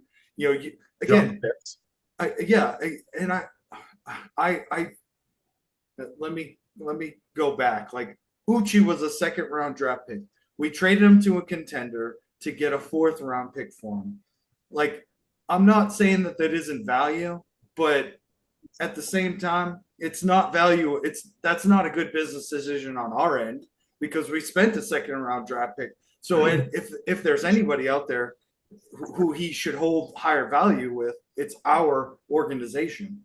And again, for you to trade that individual to a contender and for what you got for him, like, the business decision of that doesn't make any sense unless, again, supporting my conspiracy theory on management, not coaches, management supporting the fact that they want to win as little games as possible, not lose as many as possible. You know, there's a difference in that, again, semantics, but I feel that is still the same, and everything that the players are doing, I 100% agree with. Like, they should go out there and try and play their ass off because they're not playing for the game check that they're getting at the end of the week. They are playing for next year, and like, they want another contract. You know, that's what they're playing for, or in my mind, that's what they should be playing for. And I see that in some of their performances. I didn't get to see, you know, a lot of the game this week because, you know, somebody couldn't get the game on television. There was some technical difficulties, so we didn't get to sit down and watch it snap, you know, the majority of the snaps. But like, I'm glad that they won, and I do think that there's at least 2 wins on that schedule. And again, it is the NFL, depending on who's showing up that day is and who's injured, who's playing, who's not. I think our defensive strategy adjusts week to week, just like almost very, very subtly, like in Bill Belichick's era. Like, it's on to the next. We're game planning for the next team, and it's specific. And I think most of the league does that now, but I think that we're based off of our coaching tree. Like, I think that we're at an elite level when it comes to that. But then when it comes to making in-game adjustments and on-the-fly adjustments, we're still lacking in that. But so, I mean, it's hard to keep up. You've said like 15 things I want to respond to. Yeah. So see this right here? You just keep going. I'll say 2 things. I'm going to say 2 real quick things. 2 quick things. 1, Nate, when you and I get together, the Patriots don't lose. That's number 1. Number 2, do you guys all remember the story about Bill Belichick staring down Sean McVay? And that's why that Super Bowl went our way, because Belichick's like, where is he? You stare him down. I'm in section 321 on Sunday with my family. I'm going to find Sean McVay myself. And he's going to be intimidated. And that's why the Patriots are going to win this weekend. Bring your cowboy hat. It's your only chance. Oh, 100%. No, I can't. Someone gets so mad at me because they couldn't see. This thing is huge. Yeah, Nate. There's one thing I do want to respond to. You said that a conspiracy theory about the management not wanting to win. I think that's pretty obvious now. They went into the year $40 million under the cap. They didn't address their most glaring need, which was offensive line. They just did nothing in the offseason. So to me, that's not a team indicative of a team that wants to win. They're trading away assets. Like, to me, they should have traded away more assets. If they don't intend to win, get rid of everyone that's going to be a free agent next year. I think the Uchi trade was just a function of him not wanting to re-sign.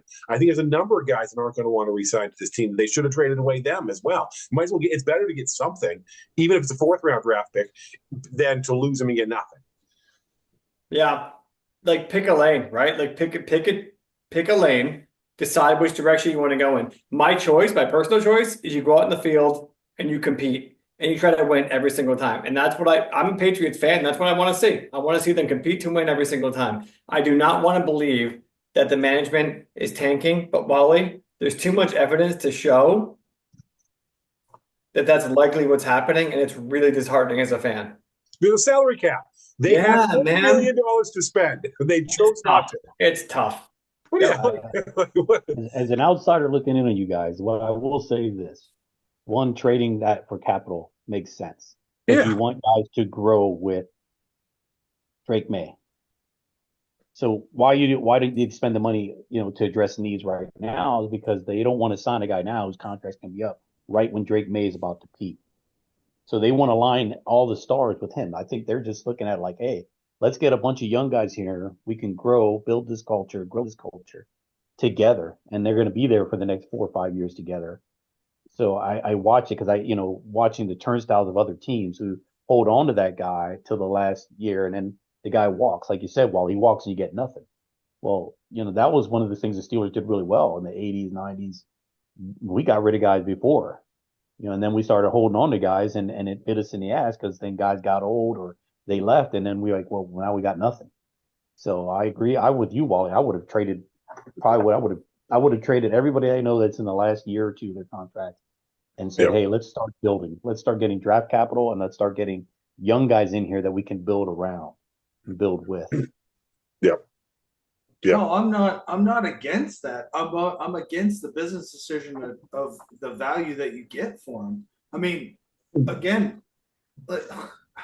so let's use the Steelers as an example. They traded for Preston Smith, who is a free agent at the end of this year. They gave up a 7th round pick. Like that is a good business decision for the Steelers. It is not a good business decision for the Packers because you get Preston Smith you drafted him higher than a 7th round pick. You don't even get the value back for him. So you should just let him ride out. Was he going to be there next year? I'm with Wally. Was he going to be there next year? He would have.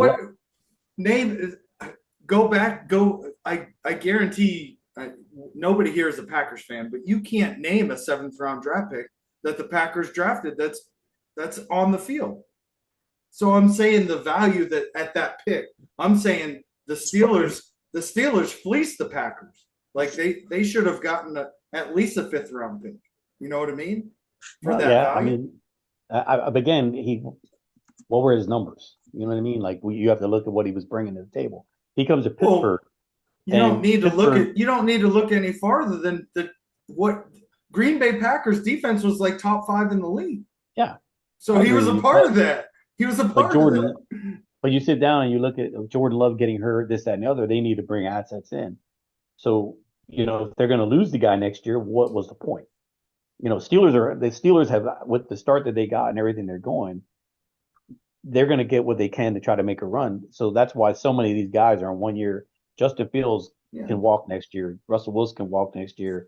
All these guys are going to be able to walk next year. So Mike Tomlin's like, we're going to go all in this year. But if you're a Packers fan, you're saying, well, what can we get for him? If nobody's offering you anything, if you have a car and someone said, and you're selling, it's got a for sale sign on it, but nobody's offering you to buy it, and someone finally walks up to you and says, hey, I want to buy your car, then you got to kind of settle for what you're going to get, Your Packers 7th round pick, Western Nate. In 2011, they drafted Lawrence Guy. I've heard of him. I've heard of him too. I had heard of somebody else. 2011. Yeah, but not since 2011. Right? Yeah, I mean, there's other names like I don't. But that is not the current regime. So if we again, we're talking about the same thing. They haven't drafted anybody in the 7th round that's been successful.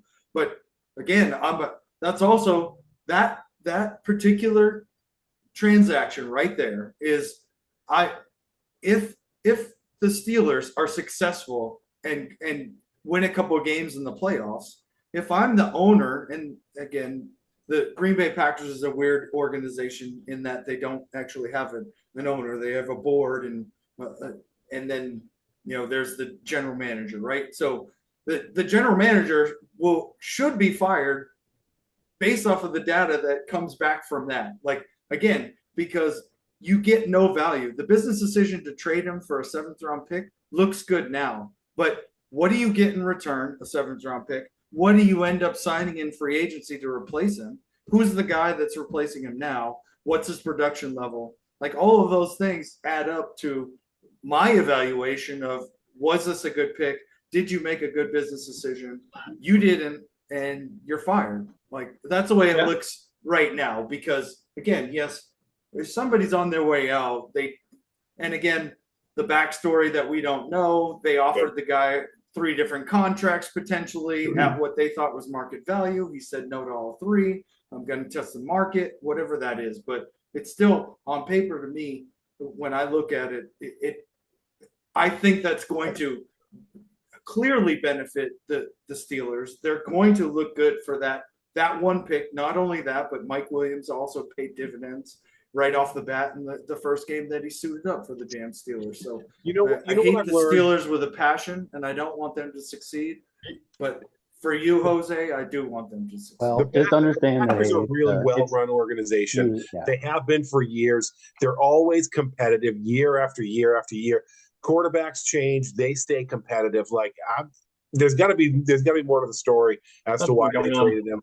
That like again, after a certain number of years, you just kind of got to trust the process. And I'm not a Packers fan by any stretch of the imagination, but Jesus, if they don't always win, they're doing something right. Yeah. Well, I don't disagree with that. It's just that one transaction, because he wasn't doing that bad. With again, just because his numbers aren't what production wise what we thought or what the organization wanted. That defense was still doing really well. Again, a top 5 defense. Now, also they had probably top 8 quarterback that was helping the defense stay off the field, etc. Like there are a lot of factors, but it's just again that for the back end of it, Green Bay, it just I don't see that as a good value and a good business decision on that end. We could probably name a number of different transactions that are the same quality, but what's going on with the background to the Lone Star Studio? Ooh, me or Chet? Oh, no. Lone Star Studio is yours. Yeah, it's a little different. I reorganized. I shifted everything about I saw this 180 degrees, and I wanted to over here. Next week over here, there'll be a bunch of stuff hanging up on the wall. Oh, and I have this spear right here. The spear was one of my gifts from one of the units. And it's a phalanx. Yeah. I watched 300. Yeah. I don't have the shield. I should get the shield, but that's awesome. This is gonna go somewhere up here or potentially over the door. I'm not really sure yet. But then I'll put some of my stuff up on the wall. Awesome, man. Yeah, it'll look better next week. But Jose, where's your stuff, man? I know you got a bunch of stuff. I don't got a lot of stuff out. I can sit down. The only thing I got from me is behind me right now is my Tommy Frazier run when he broke like 11 tackles and embarrassed Florida. That's like an artifact. That should be in a museum. Yeah. That's okay. Okay. You can make all the jokes you want. You know, they'll eventually come back around sooner or later. Once we get the curse of Frank Solich off of us. Yeah, of course they will. All right. I think we need to pick this game between the Patriots and the I did want to mention some things. You know, I pay attention to the press conferences, and Jared Mayo was asked the question of who deserves credit for, I heard this. Drake May's progression and all this, and he was very adamant about Alex Van Pelt deserves all the credit. They've worked intricately with Drake May to help with his progression, and also one thing that I liked was that they talked about Jared Mayo specifically talked about this week specifically, like he put out a challenge to the offense to basically own the line of scrimmage, set the line of scrimmage, protect the quarterback, but also, dominate off the ball. And again, he's not only him, but his players are tired of, he mentioned this, they're all tired of the naysayers saying that we have the worst offensive line in the league. Are they naysayers or are they fact tellers? It's very pointed. I mean, second. It depends. Second worst. It depends. our offensive line puts their pants on one leg at a time, just like the best offensive line in the league. So, I mean, there's a potential every Sunday for them to come out and look differently. It's just it's a mindset, man.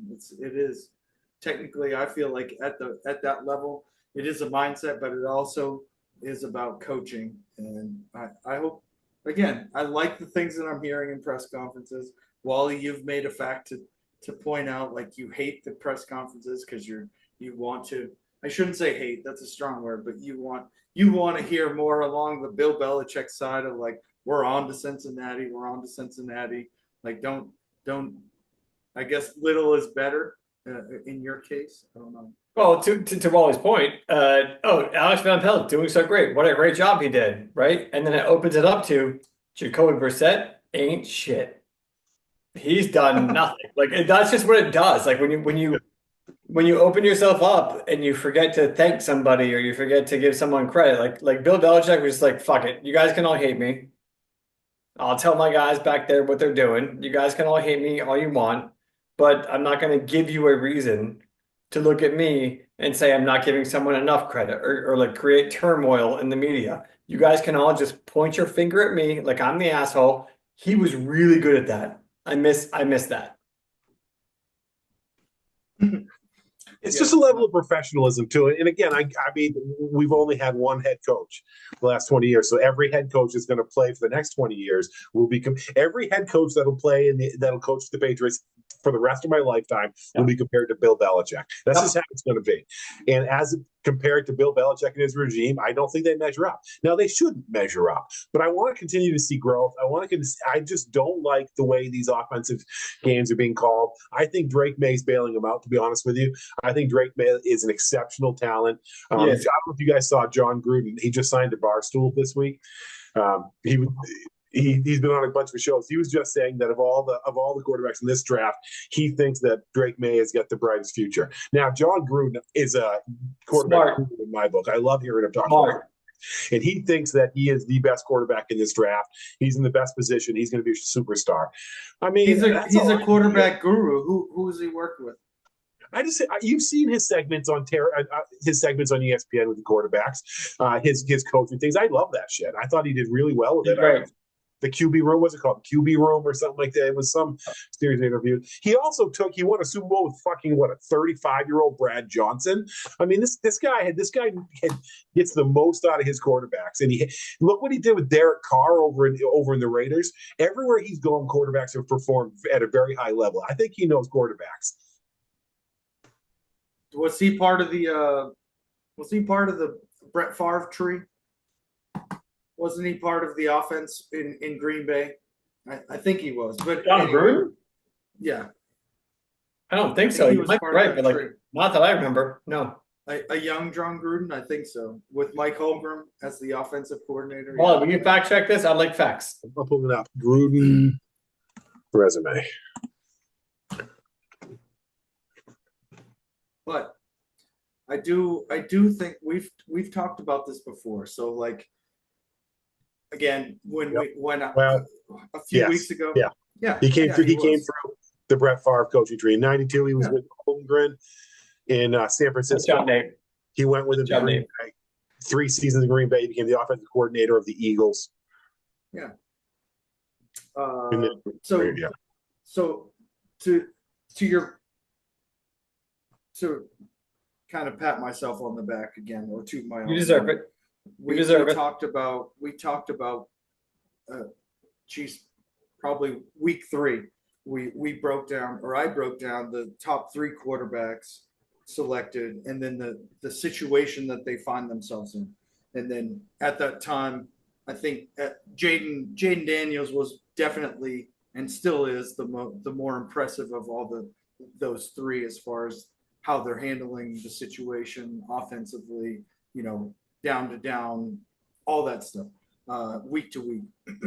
And then I pointed out that of those 3, on week 3, I pointed out that of those 3, Washington is the only one that put a proven commodity, as in an offensive coordinator, behind their quarterback and decided to build off of that philosophy. whether it was the coach's philosophy, by that I mean the offensive coordinator's philosophy backed by the coach. I mean, Cliff Kingsbury was successful in college. He was successful at the head coach level to an extent. He drafted Kyler Murray. He had an offense around him that was very successful, meaning it blended his particular skills with the offense and was very effective. So to me, that situation, Washington has fully committed and is bought into the whole situation to figure out and to create stability. Like they're not just even based solely on the success they have.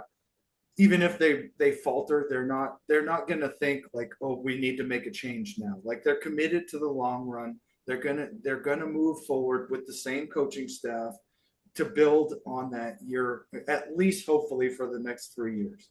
And like, again, you look at the Chicago situation and also ours, like I like to think, obviously, Robert Kraft put Jared Mayo in that position for a reason. He's going to be there for at least the next 3 years. But our offensive coordinator was unproven. We knew that from the beginning. Like he hadn't called any offensive plays. And to your point, Wally, that you've made before, our head coach had never called any plays offensively or defensively. So, like, who are we? What kind of infrastructure are we surrounding the talent with? Not just the guy that's going to hike the ball and be touching it 90% of the time. You know, like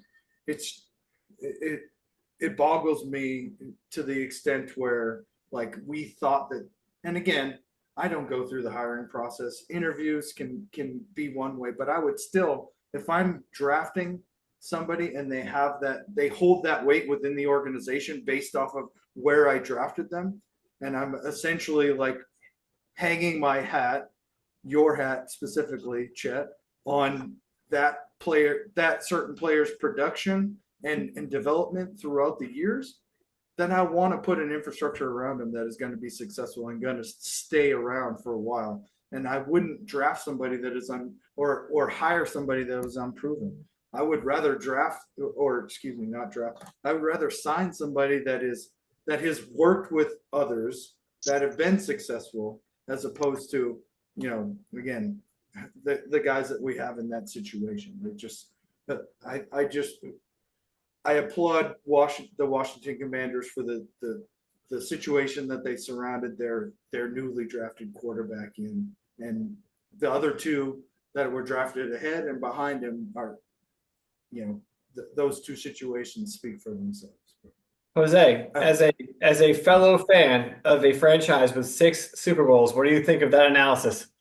Well, I can agree with Nate on some set, but I think you have to look at it in the same token. How does a guy get experience? That is true. Yes, I agree. I'm just going to hire guys with experience. Well, the young guy's never going to get a shot. Alex Van Pelt has been around for a while. I mean, he was never off the quarterback. He's always been a quarterback coach. He's always been in there designing plays, this, that, and the other. He was a quarterback at Pitt, played in the NFL. So he has a pedigree where he can say, okay, I understand. I've been there. And so I don't think he's as much the issue. Mayo, I think he's just young, but if Robert Kraft, like he did with Belichick, and he gives him time, I think I think he wants to let them grow. So I don't know. I don't see the issue with. I don't think the experience part is the issue with me. I think it's making sure that, hey, you have a plan, you have an identity. Yeah. But I do like that the Patriots had tried to design what they're doing around Drake May and his skill set. Versus you get a lot of teams that you got to get coordinated. Well, this is my offense, and I don't care what your skill set is. I'm going to put you in my offense. You look at a guy like Lamar Jackson. They knew his skill set. They changed their whole offense for him. Yep. They went from Joe Flacco to him. They went from night to day. And so they changed for him because this is his skill set.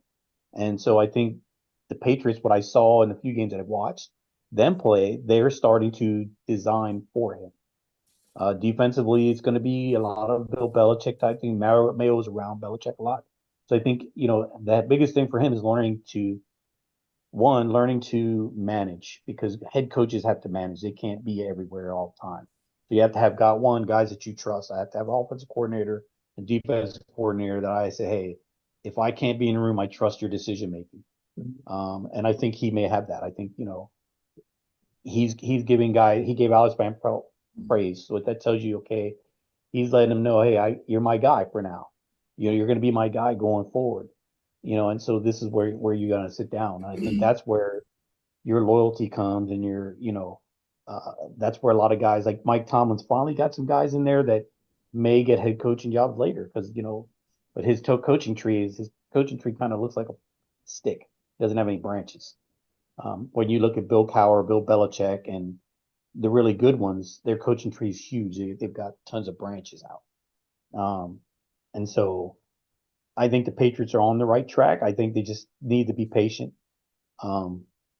Wally was like, they didn't spend any money, and I agree. You could have gotten some young linemen or, signed a guy and try to get some line to help out, but they have their plan. You don't have 6 Super Bowls, and you got to trust the process. This isn't Philadelphia, man. This isn't. Well, I'm just telling you, 6 Super Bowls. But Robert Kraft has decided he's going to be, a more northern example Well, of Steelers. He has loyalty to people and says, hey, I'm going to ride it out with you. I'm going to go through the storm with you.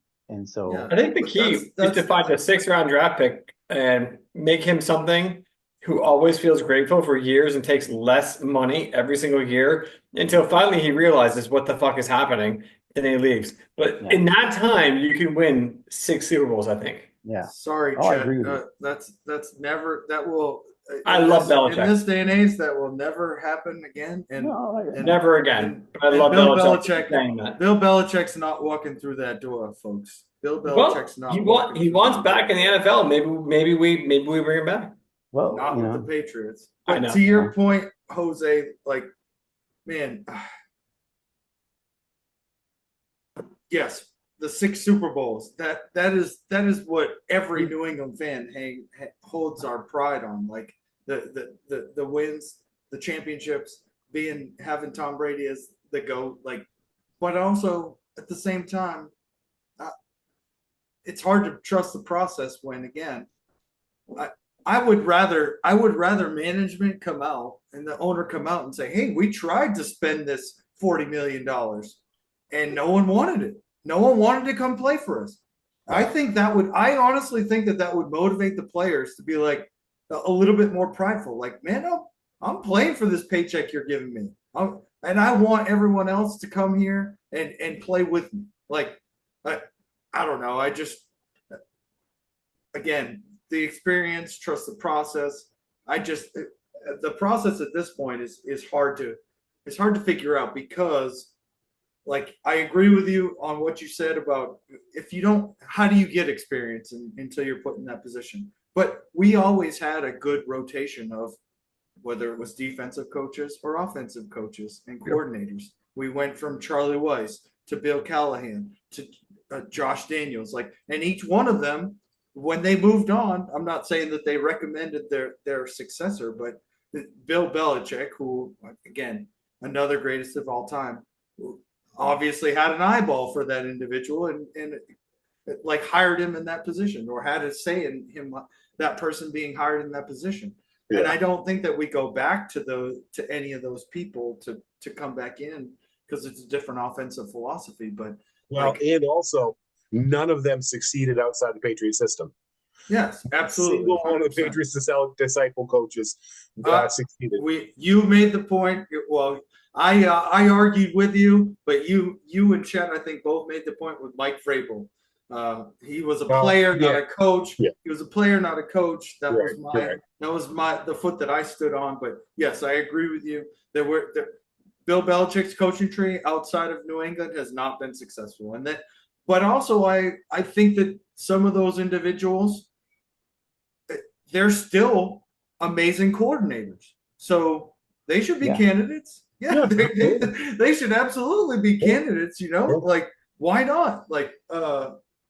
And again,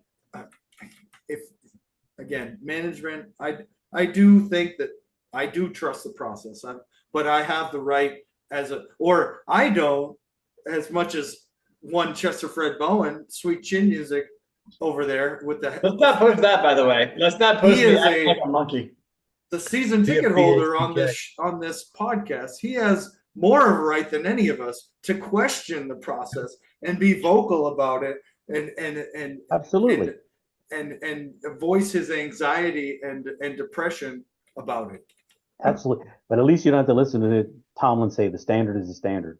We're going to do this way. You know, you don't have the Tomlinisms that are going to drive you insane and go, we had the killer bees. We had Ben Roethlisberger for how long? And all, you know, we had so much talent and, you know, you to fall short, you know, and so, but I sit down again. The when you look at ownership, if you're a guy who left New England and you go somewhere else, are you going to get the support and the backing that you got when you're in New England? Sure. You know, because I mean, you go to Tennessee, you know, he had a solid program. Yes, you know, he had Derrick Henry. They went to the playoffs. They were solid. But as soon as the waters got a little rough, they got rid of it. Well, yeah. That's not the Patriots wouldn't have done that. The Steelers wouldn't have done that. The really good organizations don't get rid of their coaches when the waters are a little rough. You know, they should have rode it out a little bit longer. There's starting to be naysayers about the Patriots ownership here in New England. There's starting to be the little boo birds on the outside saying that it had more to do with Belichick than Kraft. We're routinely voted the bottom of the list in terms of all the comforts and in almost every measurable as pertains to how organizations run, from our facilities to the support staff. Like, we're talking bottom 5 across the board. We were talking about this in an earlier episode. Yep. Which, again, to me, like, geez, that's tough. And I'm a Kraft guy. I like Kraft, but you see that year after year after year. And this is a players' poll. This is on a poll of all NFL players. Take a vote. And the Patriots facilities and the Patriots organization is routinely bottom of the list. So question to you guys, you know, all you Patriots fans, is Robert Kraft turning into Jerry Jones? No. That's the worst. You don't get worse than Jerry Jones. I'm not saying he's going to be as bad as Jerry Jones, but is it because Jerry Jones owns everything? He's like, oh, so we're just going to do it my way, and I'm going to, I'm going to get the guy I want. Jerry Jones for years won't do football decisions either. Kraft doesn't get involved in the day-to-day. Exactly. He's always drawn that line. Jerry Jones has tanked his own football team on accident so often, and Robert Kraft the only time Robert Kraft has tanked his football team is honestly this year to get a higher draft pick on purpose. I hate it. But Jerry Jones is playing. I respect the fact that he plays every year to win, but he is the reason they don't win. He just can't accept it, and he's allowed to not accept that because he has more money than I'll ever see in my life. Why? He throws money at the right. I mean, like, it's not like he's not investing in the team or the facility. Jerry Jones throws a shit ton, and that's another organization where they haven't won the big game, but boy, they've had some talent through that organization. Control. He wants too much control. He doesn't cede control, and Robert Kraft did for a while until Bill Belichick himself stopped being as good as he used to be, I think. Jet, let me ask you this. Yeah. If you're a multi-billionaire and you finally if you buy the New England Patriots, you're a multi-billionaire owner of the New England Patriots. The answer is no, I wouldn't. I would never cede control ever. You'd be right involved in every fucking decision. Every fucking thing. Like, you want to get involved in the color of the paper towels in the bathroom. Like, let's be honest. Like, let alone the football day-to-day situation. So, like, I've said that earlier. I stand by that. I'm consistent with this. We're all the same. If we're given that power, we're going to take it. No, I'd have to. I can't speak for you, Chip, but I think. Coming from somebody who I love to mow my lawn, but because I live in Texas, I pay somebody to mow my lawn because they do a better job. They do it in less time, and I don't have to worry about it. And I don't have to buy all the equipment that would cost me X amount of dollars, probably about the same amount of dollars that I pay for them to come every year throughout the year. You know, all that equipment, I got to maintain it. I got to store it. And then it'll take me 3 times the amount of time that it takes the 3 dudes that show up that do the edging, do the trimming, and then one of them runs a lawnmower. So I think if I were to inherit a team, unlike Jerry Jones, I will hire somebody to do the job that they are hired to do, and I will hold them accountable. Because as an organization, like, I'm the owner, the buck stops here. Do they have to answer to me? Yes, absolutely. And then again, I hold them accountable for their performance. That's if I'm the owner and I am the GM and the CEO, and then I'm also player in charge of player personnel. I'm not those 3 things right there. I'm not holding anyone accountable for those, and I'm not gonna fire myself. So it sounds like trust. It sounds like trust.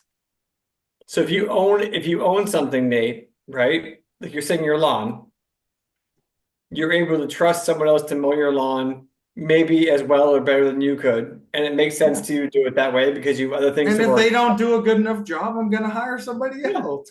And Jerry Jones will never do that. So good point. Like, I keep saying we all would do the same thing. You might be right about this. Maybe I would look to someone else who's an expert, but Jerry Jones never will. That's his problem. Listen. The guy signed his 2 best players this year and saved $20 million. Didn't spend a dime of it on another player. Could have got Derrick Henry for about $10 million a year last year. Didn't do that. Could have done all this last year, but he didn't. So with that money that he's saving, he could have easily hired a GM, somebody in charge of player personnel, and held them accountable. So again, what good is that money that you're saving? It doesn't. I understand what you're saying, and I agree. You have to have people in the positions. But if you're telling me that if you're as the owner, you're not, if they're deciding, hey, are we going to re-sign this quarterback or this quarterback? If you're not putting your feedback into that decision, and you would weigh over heavy because you are ultimately the owner, I'm going to call bullshit. There's 0 chance you'd stay out of that conversation. There's 0 chance you'd stay out of, like, you would be involved in it. I don't. No, of course. For a second if you tell me otherwise. The problem is that Jerry Jones feels the same way, and that's why he didn't hire somebody to be in charge of that. Like, because I'm going to make the decision overall. Well, that doesn't mean that you don't. That doesn't mean that you don't have somebody that is their sole focus is to find the next Tom Brady, and their sole the other person's sole focus is to make sure that every player in the organization is well taken care of. Because as the owner of the business, and the bottom line is the one thing that I pay attention to, how much money am I making? I'll make enough money to put that responsibility on somebody else and hold them accountable. I don't want or need to do that. Just like I don't want or need me as the owner. Huh? You don't think he has people doing that? No, not at all. You think he's doing all? There's no chance. Of course he has people making those decisions. Now, he has the other people that he has doing that are family members, and he's not going to fire them. So you're have a scouting department that he just sends Uncle Bob to go look at college scouting. Like, there's no chance. Yes, he does. Yes, he does have those people. I'm talking about, again, making the ultimate decision, the decision that the department heads give to him to make, that they would originally give to a GM to make, and then that GM makes those decisions, checks the blocks. This is the one that I want to go with, presents it to the owner. He has taken that out. So now he's having the meetings with the department heads. Now he's having the meetings with the business side of things, and he's just too involved, man, as an owner. And he needs to take it's somebody in the NFL, right? Somebody needs to take the keys from him because he's the Joe Biden of the NFL. Is that what you just said, Wally? The Joe Biden. He just built a state-of-the-art stadium that he funded himself. He's got the most valuable franchise in all of American professional sports. Like, it's hard to argue with the results, win or lose. So he's making money hand over fist. Yes, but here's the kicker. For the NFL as well, by the way. Here's the kicker. They sell out everywhere they go. you hire somebody that is committed to putting the best product on the field. Because yes, I am that man. I'm Himothy. I own the wealthiest franchise in all of American sports.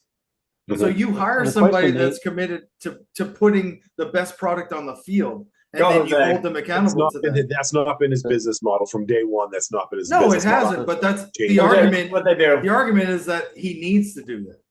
The Right? question is, he went 12 and what? 12. He won 12 games last year. Yeah, the last 2 years, the last 3 years. So they've been really successful. Yeah, and they've had drafted Tony Pollard. They had all these guys drafted Micah Parsons.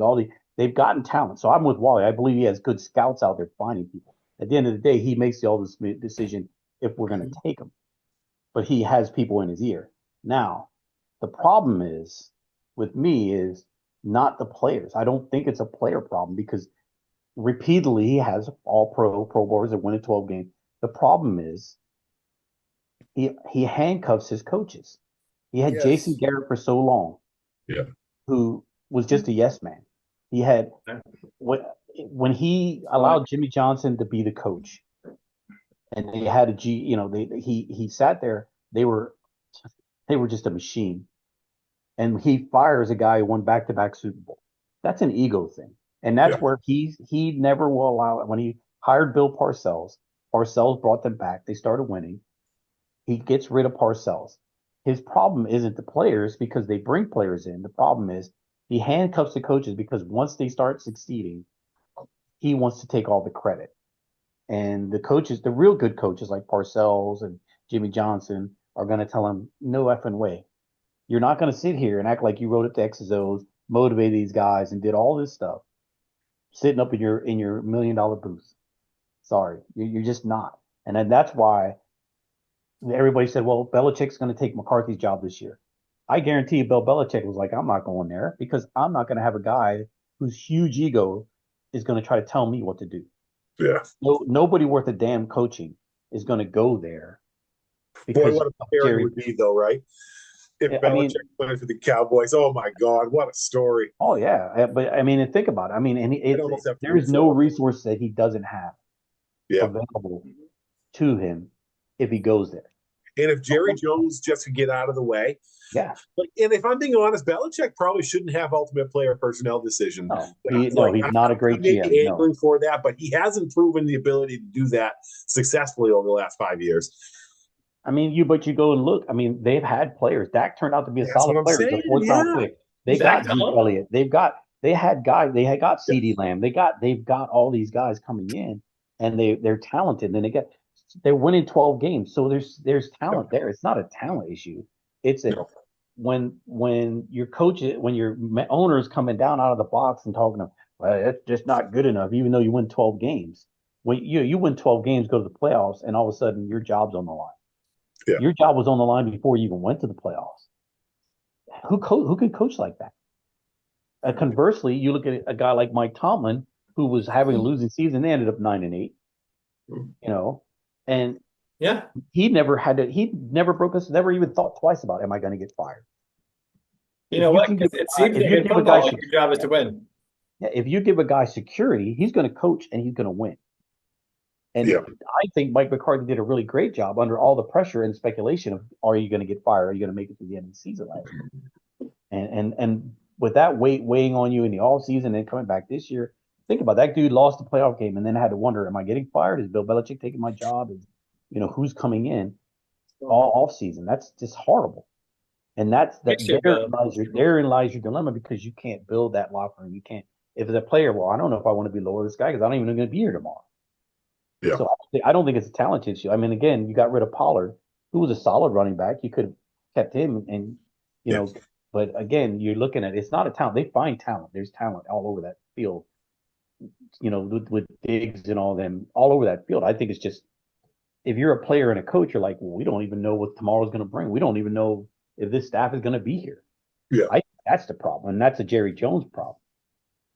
That's a Jerry Jones problem. There's also a Walter Hall problem. Wally, I'm just asking you, just as a friend, you got to be out there at 4:30. Well, I mean, I want to be up at 4:30. I want to be, I probably 5. I got to get my son's coming out with me too, so I got to get Walter up and dressed and all that jazz as I'm well. just because I have the luxury of sleeping in tomorrow. My son's game's at 2, right? So like I feel great right now. I just look at you and I'm like, I've been in your spot and I just want to make sure. I'm good. I'm good. Like I said, I got this fight on in the background. I'm kind of hoping to be able to see to make it up for the fight at least. Do you think it's? I just saw it. They said coming up, but that means like in what, 3 hours? No, I think they're hoping they're coming out at 11, right? So the women's fight's about to happen right now.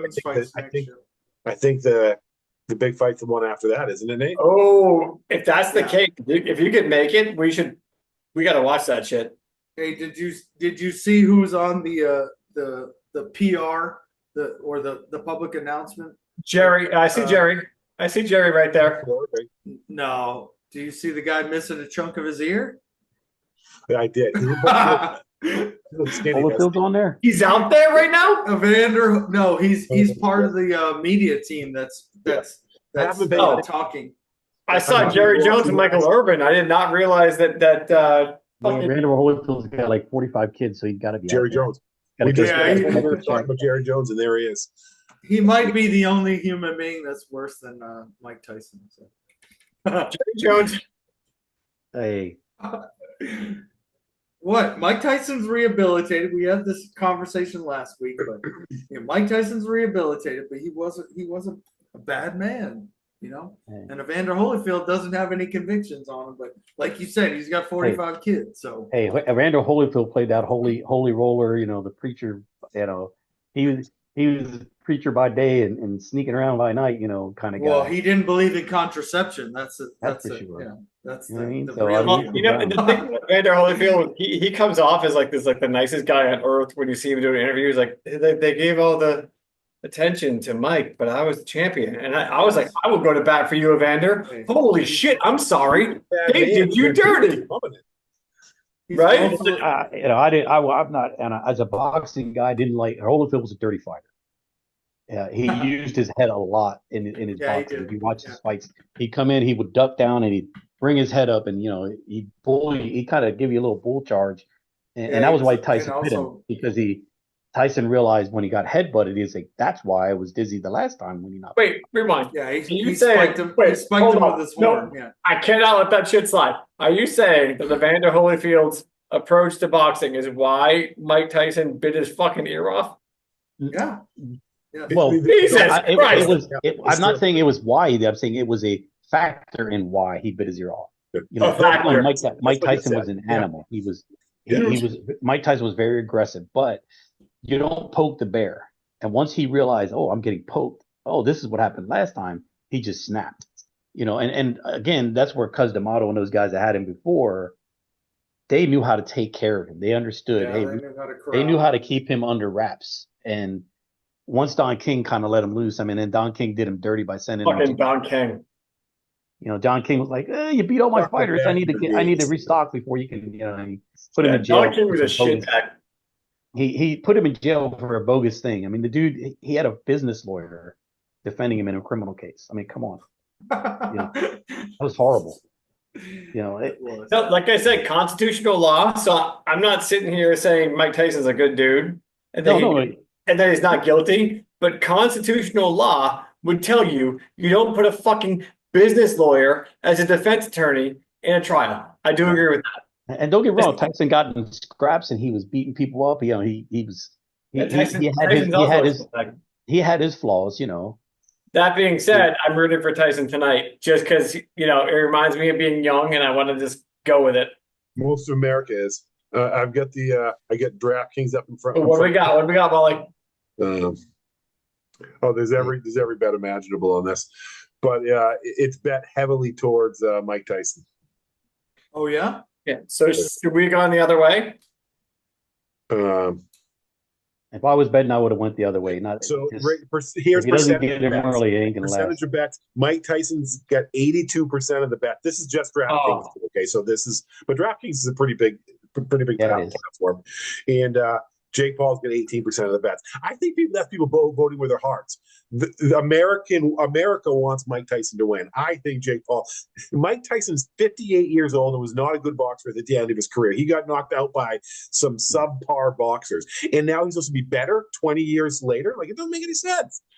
I'm worried. The only way I would have said if he was better is if he got Rooney back. No, Wally, you're so right. Wally, should we change our bet? Should we go to Jake Paul right now? What do you think? I already bet Jake Paul. Like, I heard what you guys were saying, and I'll still hedge it. I'll throw some money at Mike Tyson if you want me to, Nate. But I felt pretty good. That I felt pretty strong. I bet two things. I got two bets right now. I've got so this is the long shot. So Jake Paul by knockout, TKO, or disqualification. Okay. I bet here's my take on the Jake Paul thing. Like, wait, hold on, Nate. I want to hear the rest of the bets. I want to hear you, but I want to hear. I got one small long shot. Jake Paul to be knocked down and to win by a knockout or TKO. Okay. Plus 1,200. So that's like $2 to win 26. So I think, I don't know. You're right. My heart wants Mike Tyson to win, but here's the reason why I think it can't happen. Like, Jake Paul has had some training, right? He's somewhere near a professional boxer, but he still hasn't fought. He has fought one professional boxer, but that's it. And that wasn't his last fight. So my question is, why isn't he under his promotion that he owns, that's pushing this on Netflix? Although the money is right for Mike Tyson, right? But previous to this, why isn't he calling out other professional boxers that, like, literally a world title? No, because it's his promotion. So he can, if he wanted to, he's already going to make money. He doesn't need to get a purse. He can give, and he shouldn't do this. This is just me. This is, again, if you watch the documentary, he's all about his manifest destiny and, like, trying to make a name for himself, right? So why wouldn't he pay an elite level boxer, maybe not a title fighter, like someone that's holding a title, but why wouldn't he pay an elite boxer? Because if the money's right, somebody's going to put gloves on and get in the ring. That's a given. If he could fight a 58-year-old and get as big, if not a bigger purse, why wouldn't he do that? Mike Tyson is still top 3 name in boxing today, right now at 58. Like, it seems like from a business standpoint, and Jake Paul, say what you want, has built himself a pretty impressive career. He puts asses in seats and sells out pay-per-views and makes a shit ton of money doing it. Mike Tyson is the biggest name in boxing. Top 3 at least. Of course, that's what I mean. He's the biggest name in boxing. You're right. So who else? Yeah, right. Yeah. So what do you think? He's going to fight some heavyweight contender? No fucking way. He'll lose that. He should beat Mike Tyson. Like, we're being honest, he's in his 20s. He's probably roided up. He's been training heavily for a number of years now. He should beat a 58-year-old who just had some sort of major medical issue 6 months ago. Like, what are we talking about here? Yes, he should. But again, Mike Tyson, yes, he's 58. He has been a professional boxer more years than any of us, and including Jake Paul, has been in his life. So those nuances, those like, Mike Tyson can shake off probably the hardest punch that Jake Paul can throw at him, and the hardest combination that he can throw at him. Mike Tyson only needs Mike Tyson can throw more punches than we can probably guess in the amount of time that it takes one of us to blink. And only one of them needs to connect. And the power that he throws those punches with, like, I kid you not. I want him to hit Jake Paul so hard, like in the midsection, that he shits himself. And I wish that was a bet. I wish that was a bet that I could bet on, because I bet that happens. Like, Jake Paul is gonna, whether he wins or loses, Jake Paul is going to be hit the hardest he's ever been hit in his life by an old man that is an elite level boxer still at his age. And I want to see it, Nate. I want that. I want that so bad. I'm with you. I just don't believe. What, are you drinking water right there? yeah, Good for you. I had some. I just ran out. I'm with you, Wally. I love Mike Tyson. I'm nostalgic, and there was nothing greater than watching Mike in his prime, especially when he had Rooney training. He was just a machine. Then he got away from Rooney, and he just became a puncher. He was a knockout artist, and if he can get some of that old Rooney magic and get that style back, great. But again, the longer the fight goes, the less it's going to happen. So, he's got to get him early, and if he can't get him out early, then That's the key. definitely It's it's fuck him definitely up. not going to. It's going to the scale is going to tip heavily to Jake Paul. Yeah. Now, so. I'd be willing to throw some money on a Mike Tyson first round knockout. I think there's a likelihood of that happening. If Mike Tyson wins, it's going to be in a knockout in the first round. I agree. Yes. Oh, Nate. Wait. I'll put $5. I'll put $5 on that right now. Do it. Let's go. I'm telling you, Guys, man. are we gonna make it? I thought there was zero chance we'd be able to watch this together. I thought there was zero chance. Because I don't think it is. I don't think there is because Wally needs to be asleep. Well, Wally should be asleep right now, but right now he's with us. 65. So Done. put some money on it. I think if I can go around, I got Mike Tyson. I want him to win. Chet, who do you have? Oh, I want Mike Tyson to win. All right, Jose. My heart wants Mike Tyson to win, but I believe in my mind Jake Paul will. Who are you putting money on? I'm going to go with Jake Paul. I'm going to go with Jake Paul to win in the later rounds. Fuck yeah. Okay. Yeah. He said it perfectly. I agree with everything he just said. No, my heart, my head, and these knuckles right here. That's Mike Tyson, man. He's gonna. Okay. All right. Listen. Let's look at it this way. My head, Jake Paul. Knuckles go to. I don't care. I'll lose money. I'm gonna go for Mike Tyson. Jake Paul to research and do some data on this fight. Bought a Nintendo and played Mike Tyson Punch-Out. So that's seriously, that's his level of intelligence. No. Well, again, yes, not real. Yes, that's not real. It was on the hard, documentary. man. It was on the documentary. He's placating towards his his audience. He's a YouTuber. That's it. But again, I go back to what Mike Tyson said. One, he said he's not going to lose. Two, he said specifically he said my kids think that I'm Dad Mike Tyson, and that's what they see me as. They've never seen me in the ring. They've never seen me. They probably haven't even seen old videos of him destroying people. But they're gonna be traumatized tonight. And he said they're gonna learn who Mike Tyson truly is. What was the real Mike I Tyson. want that. I want that. Date of the first of the Tyson Holyfield. Were we in high school? Was it late 90s? Hold on. I can tell you, Wally. I can exactly tell you. It was, I believe, late 90s. Yeah, it was late. It was the Saturday before WrestleMania, or maybe the weekend after WrestleMania. That's it. But it's Shawn Michaels. We were at Brian Caruso's house, and we watched Shawn Michaels versus Stone Cold Steve Austin. Yeah. And I believe that was the very week before Mike Tyson bit off Holyfield's ear. It was Holyfield Tyson Holyfield number 1. March Was March 98. November 9th. And Jose, you couldn't be more right about Holyfield being dirty and antagonizing, and that's something that I overlooked subtly because I did watch a bunch of the highlights because of this fight they were showing him, and Holyfield was notoriously dirty for even when he's tied up, he's leading with the horns of his forehead, and when he's pivoting and moving and trying to headbutt somebody. And if you looked at it, the history of his fights, a lot of the fighters, the fighters ended up with cuts on the edge of their orbitals just because of that. I just connected the dots. I thought that it was Tyson versus Holyfield at that time because it was Shawn Michaels versus Stone Cold, but Tyson was a referee or something, I think, for that match.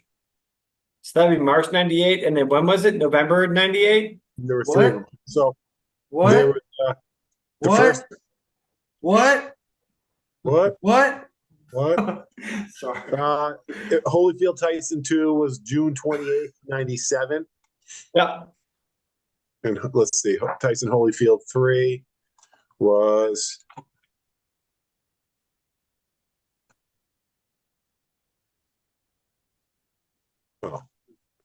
I'm so interested in this because my memory is so. It wasn't a 3. There was only 2 of them, What's right? that? It was a trick Only question. 2 of them. There was no 3. There was no 3. There may be like I think if Holyfield's got 35 kids, he might be looking for another big purse. He needs a payday. He needs a payday. Hey, after this, it might be Netflix might be showing Holyfield and Tyson on an undercard. If Mike That wins, makes sense. Okay, I'll tell you what, if Mike wins, it'll be a Holyfield Tyson. Yeah. That's what He'll America. bite his other ear off. the funniest thing about this is you guys all know Mike Tyson first. I know Shawn Michaels first, and the reason I knew Mike Tyson was because Mike Tyson joined Shawn Michaels. No, remember he flips and he helps Stone Oh, Cold. I sure remember. Oh, yeah, he did. I fucking remember that shit. But that was before the I facial remember. tattoo. Yeah, that was before he was crazy, totally crazy. All right, I think we Which got the that Hangover down. 2, by the way, was so good with the tattoo. That was Yes. phenomenal. What's the name of the song? Phil Collins. In the Phil air tonight, when Collins, Mike Tyson yeah, fucking yeah. punches him out. He tells him, the chorus, boys, the chorus. Here tonight. Hold on. Oh, Lord. Wham! Guys, I love that. the moral of the Anyway. story: do not steal a tiger. Apparently, Yes. just don't do it. Well, it wasn't that they stole it. I think the guy that got knocked out was like molesting it or like dry humping it. That was the issue. That was the issue. Like, it wasn't that they stole it. It was that they somehow violated the animal. I think you added another layer to it. I Yeah. think they just stole it. I think that's all it was. I mean, we speak truth here. We speak truth. I mean, let's not sugarcoat it. That's fine, Nate. You know what? You're my friend. Don't steal a tiger, and also don't molest a tiger. Because if you do, So, Tyson's coming for you. so since our friend of the show Jose's here, we're going to talk about the Steelers. Let's do it. I like it. We'll Let's talk go. about their. I'll just point some things out and then I'll hand it over to him. The great win by the Steelers coming off a bye. The guy that they traded for, Mike Williams, got a touchdown. I said Jose wasn't here, but I had mentioned that was I thought that the Steelers' moves during the trade deadline were probably going to be the most impactful because Mike Williams gives them another 50-50 guy in the red zone, and just, you can throw it up to him at any time. I think he was just tired of what was going on in New York. So I think this is a breath of fresh air for him. And they get him again for a 5th-round pick. Those two acquisitions, Preston Smith and Mike Williams, a 5th and a 7th-round pick. Preston Williams went out and had 3 solo tackles, 2 tackles for a loss, and 1 sack in his first game with the Steelers, alongside probably the one of the best linemen in the league, T.J. Watt. It looks pretty good for them, the moves that they made. And then this week, who do they play this week, Jose? You got the Ravens. Yeah, the Ravens. So it's a tough matchup this week. We'll see, right? Well, Let's see what this is about. Yeah, I'll leave it off. I'll hand it off to you, Jose, and give us your thoughts on the win against the Commanders. And then I like the win against the Commanders. I do like the win against the Commanders. I think it was a whole team win. I love that Justin Fields is going to learn how to throw a deep ball from Russell Wilson. So that's going to be nice because we might be able to get him cheap when that second contract. But I just like what they're doing in the sense that, one, Highsmith gets hurt, they bring in another pass rusher. So if we get Highsmith back now, we're going to rotate even more because now, TJ Watt doesn't have to be out there. We're going to have 2 real legitimate, guys out there. So that's a plus, and that's going to help our defensive backfield even more. And our running game I love that our running game has stepped up. I thought at the beginning of the year, if we were going to win games, we needed Najee Harris to be a 1,200-yard, 1,400-yard guy. He needs to be, getting us close to 100 yards every game. He has. He's done really well. And I just like the overall energy of the team. You look at the guy we just got that caught the touchdown pass. I forgot his name already. Mike Williams. But Mike Williams, Good man. the energy that he had, he was so excited. But what the Steelers fans bring, he really saw, oh, okay, this is a guy. These are people who are positive. They love us. They're going to be by us. And it's just a different energy. It's different thing that they brought. But again, you have a young Commanders team. I thought that Commanders team was put well together. They had a quarterback last year that was pretty good. He was young, but they knew that he wasn't totally the guy they wanted, so they moved off of him, traded him, and got Jalen Daniels. So it was a good win, solid team, growing team, but they still a team that's exceeding expectations. Now we're going to play a team that has Super Bowl aspirations. So now we're going to find out, okay, this is where we're going to find out where we're going to really be. One, can we stop Derrick Henry? And then two, can we build a wall around Lamar Jackson and force him to beat us with his arm, not with his legs? Because I think that's where his biggest deficiency is going to hit those underneath routes. Because we have deep coverage, I think we're going to keep that deep ball away. I think we just got to see if he can pick us apart like Tom Brady used to, and I just don't think he can. But again, that goes back to pass rush and lane integrity with him. You can't just get upfield because he's just I'm just going to let you run upfield and he's going to duck underneath. He's like Patrick Mahomes. You have to have lane integrity and collapse around him. You can't necessarily just go after him because they're too good of athletes for that. Yeah. So it's going to be interesting. This game is going to be an old-fashioned Steelers-Raven game where it's going to be won at the line of scrimmage. And that's all I can say, because if whoever can get their run game going and that play action pass going, then the other team's in trouble. Yeah. But I think both teams have really good defenses. I think the Ravens secondary has gotten beat this year for some deep balls. So I think Russell Wilson's going to take his shots. So it's going to be interesting because if Pickens and Williams, well, they're going to throw those 50-50 balls, and we definitely on a good side of that now. So it's going to be interesting because if they have to keep their safeties back, that means Najee Harris can have room to run. So that's what we got to do. So I like our chances. But again, Mike Tomlin in big games. I love Harbaugh. He's a great coach. The Ravens secondary has given up like the most yardage and touchdowns in the fourth quarter of any team in the NFL this year. Wally, what do you think why do you think that, as Jose stated, Mike Williams is like super energized and energetic going to the Steelers in that trade? Because I think the Steelers could really use a wide receiver. I think that he's excited to come in the situation because it's a team that you needed exactly what he can bring, right?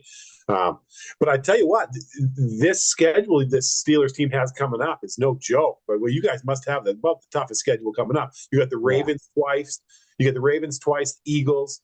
You've got the Chiefs. You got the Bengals, and I think the Bengals are a better team than their schedule suggests. Yeah. They're better than their record. So I don't think those are two gimmies either. And then you got the Browns. Boy, that's a tough stretch of games. And the Browns is never a walkover because that's a rivalry. That's the backyard brawl type thing.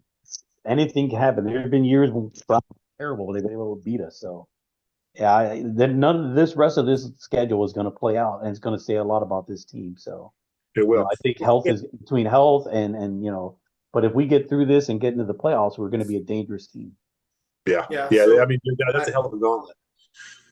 I think to add to what you said, Wally, about Mike Williams and his energy, this is a guy that came from the Chargers before John Harbaugh got there, moved from the Chargers to what he thought was a better situation, and he chose to go there as a free agent because Aaron Rodgers went there to the New York Jets.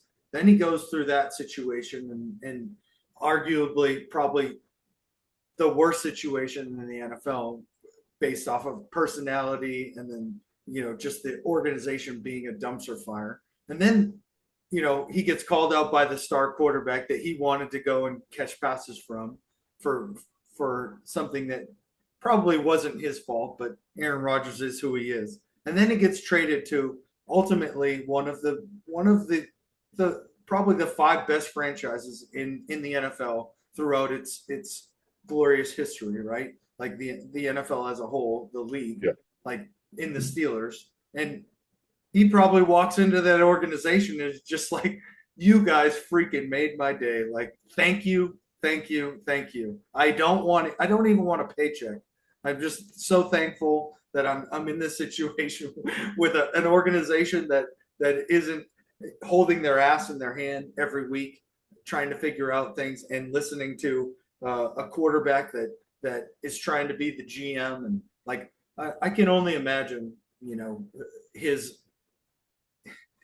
his level of joy being traded from the New York Jets to the Pittsburgh Steelers and then going into that situation, regardless of who was throwing in the ball. And you made a comment earlier, Jose, about Russell Wilson.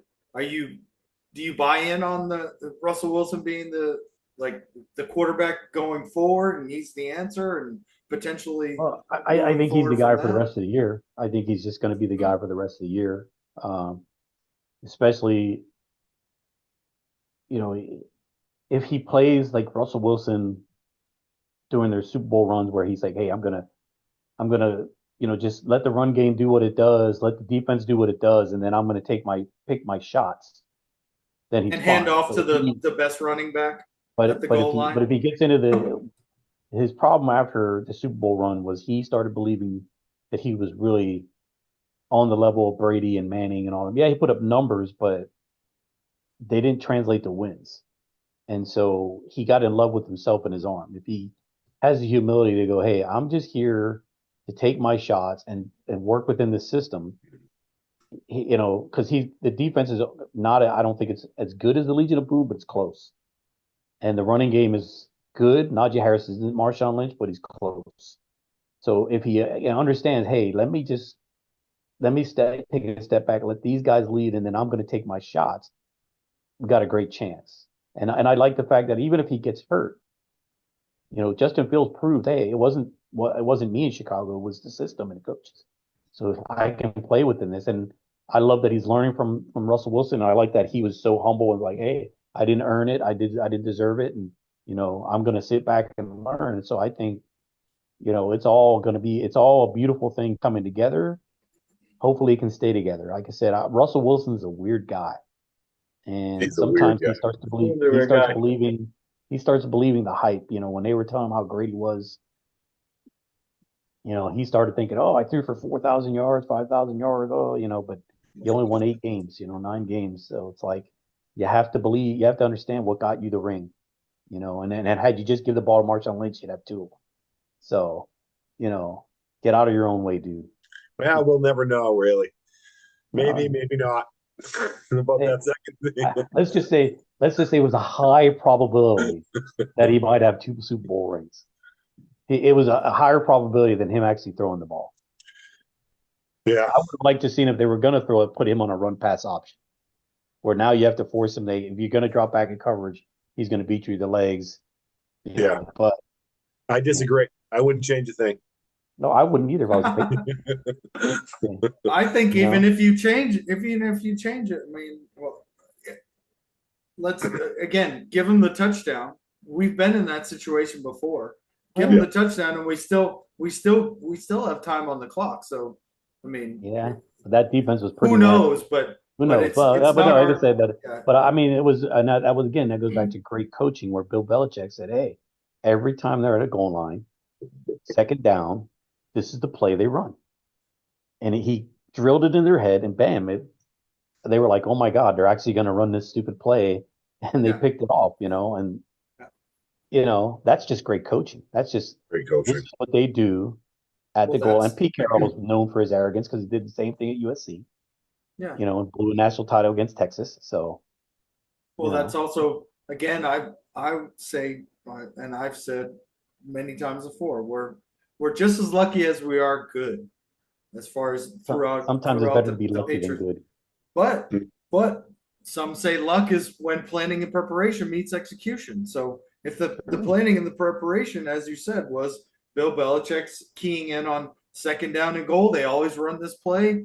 this is what you do. He had the people in the right position. Again, planning preparation meets execution. Like that is not. Some call that Listen, luck. Some call that. you That is. look at Pittsburgh's starting run and the immaculate reception. That was Yeah. planning, preparation, great defense. They hung around, and then Franco Harris being heads up to go chase the ball, get downfield, and be in the right place to catch that ball and run it in. And that was the beginning of the greatness. So I agree with you. It takes a little bit of everything. You need to be a little bit lucky. I mean, you got to have a little bit of luck every once in a while. Sometimes you need that ball to fall to roll your way. Bounce your way. Yeah, absolutely. Yeah. So who's your pick this week? Steelers and Ravens. I'm taking the Steelers. I got to go with the Steelers. Well, I'm sorry. Elaborate, or just give me a score. What's your pick for the score?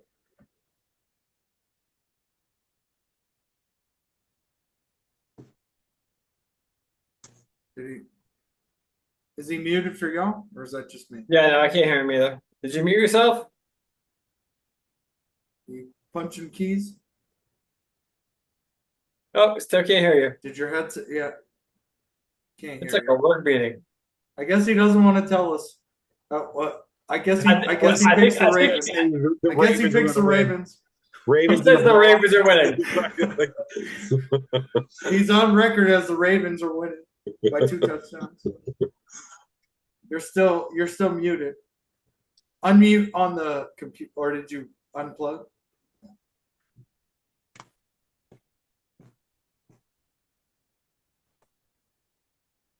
Chet, you're the host. Can you unmute him? No. I mean, no, I can't. Well, actually, I'll try. It shows that he muted himself. It's not. So either his headset came out, or I'm gonna try. Bill. Computer. I will try. Give me 1 second. I don't think he can. I don't think I can either. Looking at all the icons, recording, blah blah. Here, I'm gonna pause the Clips instead of.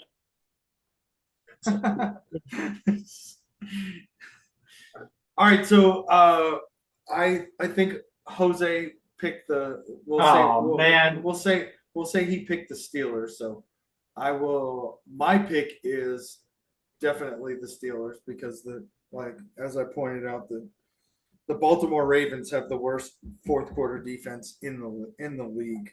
It's not even close. Like they've probably given up at this point 80 points in the fourth quarter. They had a big lead against the Bengals, ended up giving up a lot of points in the second half. I don't know what it is about their defense, but they just seem to bend and break and not hold. So I picked the Steelers probably by 3 points. It'll be close, but Wally, who you got? I got Baltimore. I think Baltimore is one of the best teams in football. I think Lamar Jackson is boy, he's really freaking good. I got Baltimore. Yeah, he's the reason why they beat Cincinnati last week, right? The Deontay Johnson pickup is big for them. I like their team. I like him too. Derrick Henry is an absolute beast. I think he's going to break the touchdown record this year. I don't know. He's just unstoppable. I think he's the best running back in football. And that's a team that wins, right? The teams that win, they go deep, are the teams that run and have a strong defense and have a good quarterback to strong up the middle. And that's Baltimore. Baltimore's going to hit you in the mouth. But so are the Steelers. The Steelers are that defense that you don't want to face if you're a running attack defense. And I mean, I hear what you're saying. You're wrong, but I hear what you're saying. Thank you, I appreciate it. Chet, who you got? Oh, he's off. So there's our picks. All right, my bold prediction is that Kansas City's going undefeated the rest of the season. The Bills are the toughest team that they play on their. Well, I'm sorry, it's not the toughest team that they play, but they play them this week. That's their toughest challenge this week. They also play the Steelers and the Texans later on down the road, but I just think we've talked about it before. The Chiefs are just, again, they're putting the team that they're up against in situations where you could argue is the team that is their opponent giving them the game slash is the opponent losing the game more so than is Kansas City winning the game.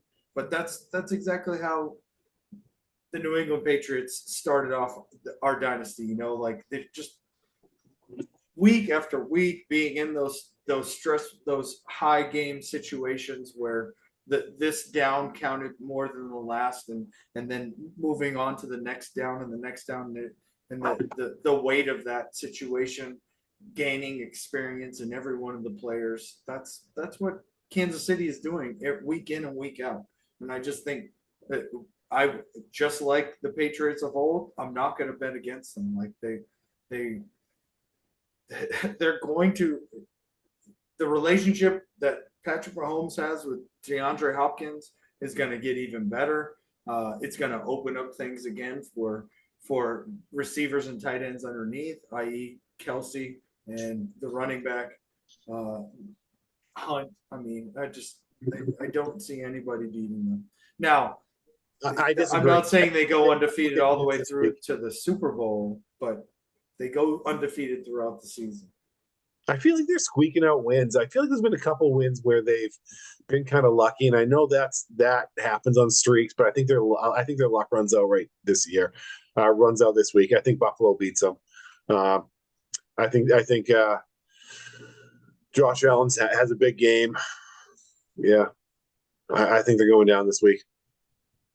Maybe it's hopeful thinking because I don't want them to break any of the Patriots records. I want them to lose. I want them to lose early in the playoffs. I want them to lose this week against Buffalo. Yeah. Josh hasn't been playing particularly well. He's at 4 interceptions in his last 3 games. So he's due for a big game, but by my measure.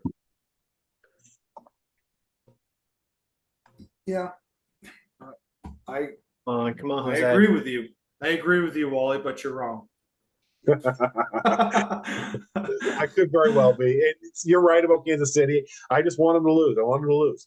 I don't want them to go undefeated. I want them to lose, and I think this week's the best chance they have to lose. Look, Nate, the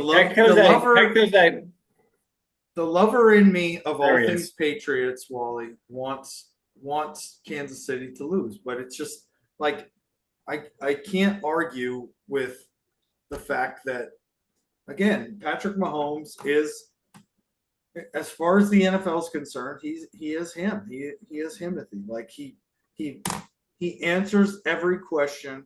He responds to the pressure. Him along with the coaching staff. It's like if we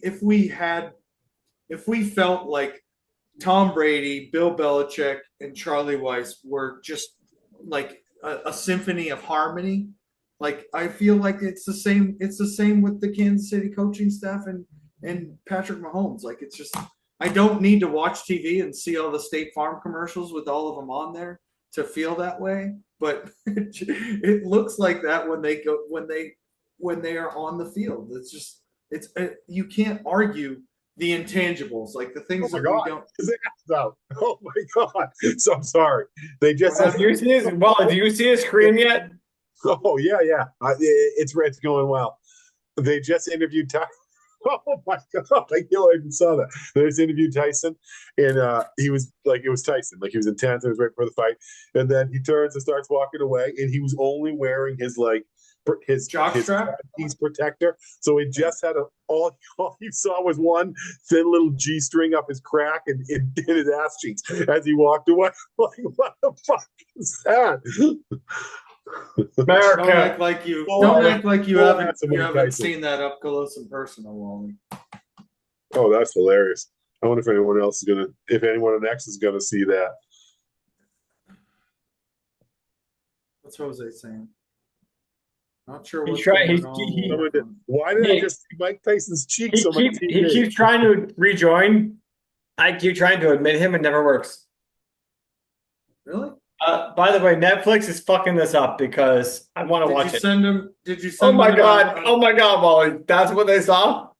Yeah. This is the end of his interview. Here you go.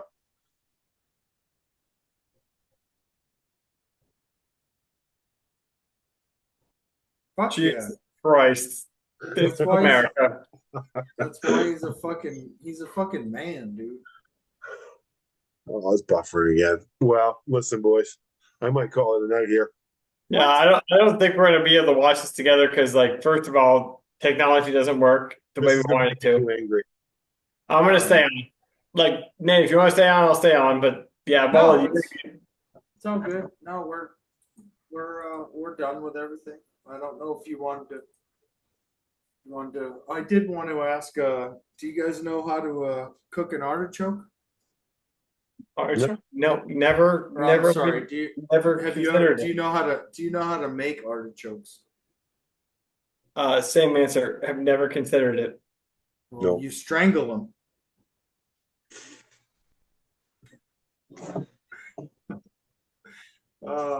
It doesn't ever get old. As long as I laugh at my own jokes, that's all that matters. That's good shit. No, that's good shit. I'm We taking didn't it off even talk seriously. Celtics. Do we want to talk Celtics, Wally? We talk Celtics real quick. Let's go. Lukewarm week. I thought that loss to Atlanta was heartbreaking, especially considering it was the tourney first game of the tourney too, which really makes it They're even out. Yeah. makes it even more upsetting to me. They should have won that game. They're not clicking on all cylinders defensively. They just haven't. We just haven't had it defensively yet, which is a little concerning. But I'm not that concerned. We're still an elite team. Brooklyn the next day showed us that Brooklyn team's much better than they were last year. And I thought we played very well in that game. So I'm not overly concerned. I think a couple off days is a good thing for us. I just think we're not clicking on all cylinders yet. I'm anxious for when we can. I still think we're the best team in basketball. I think Jason Tatum is playing MVP level, probably top three. It's hard to. I mean, Jokic is having another monster year, but Tatum's playing the best basketball of his career, and everything I hear says Porzingis is getting close. He's getting better every day. So I like where we're at. I think that I'm going to try to put a positive spin on that Atlanta loss. And we'll see. We got a big game tomorrow. Who we playing tomorrow night? We get a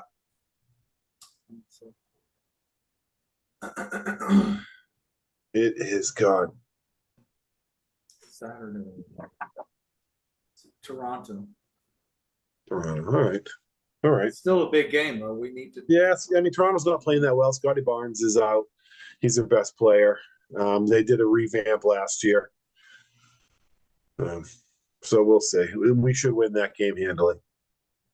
We don't play again until Tuesday. We play Cleveland, who's the number No, one we team had two still. off games. Oh, hey guys, Ball, you're on something.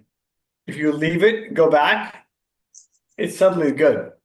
Yeah, it's worked for me a couple times. No, the only games we have one Saturday, and then we're off Sunday. Hey, do you guys want to Monday. come to my house on Sunday and take the party bus out of the Patriots game? I'd love to. I wasn't invited until now.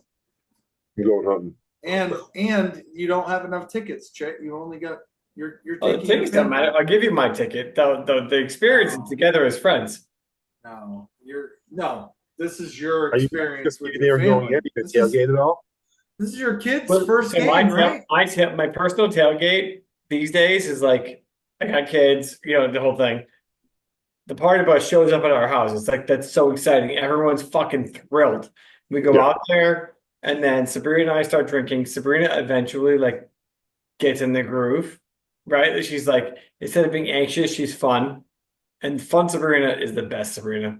And then we go to the game, we all have a good time, and we come home. By the time we get home, she's not worried anymore about the bedtime. I take care of the bedtime. Yeah. And then life is fucking good. Yeah. I can't wait. But if you guys want to come on the party bus, you guys are always I'm welcome. excited for you, man. No, I'm happy I'd for love you. to. That's going to be an I'm amazing happy for trip. you too.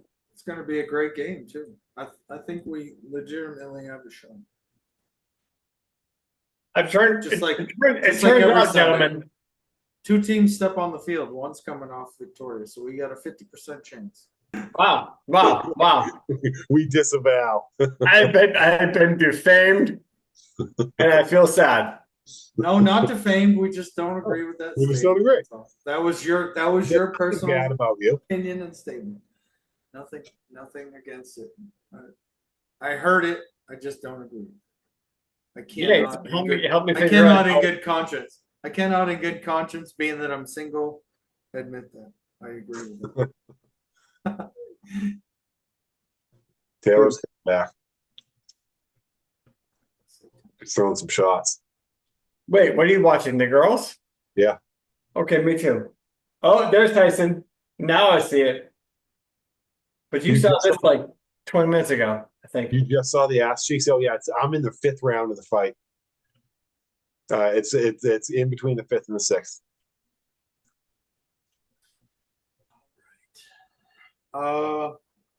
Yeah. So thanks for getting on. I appreciate all the commentary, all the feedback, all the good vibes. Appreciate it. Thanks for joining us for another episode of Tilting the Scales.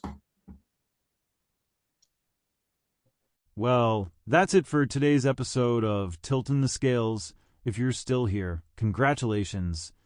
You've officially survived another round of our rambling, and we definitely want to thank you for that. If you loved it, hated it, or just mildly tolerated it, don't forget to hit that follow button and leave a review. Your feedback is necessary for us to get better, and we need all the help we can get.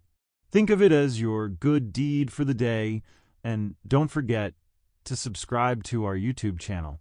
And hey, if you've got a story, a question, or just want to share your hot take on any of our topics, slide into our DMs, share and comment on any content that you find interesting or you think needs improvement, or email us. Please feel free to fact check us and let us know how stupid we are. All right, until next time, stay caffeinated, and we will catch you later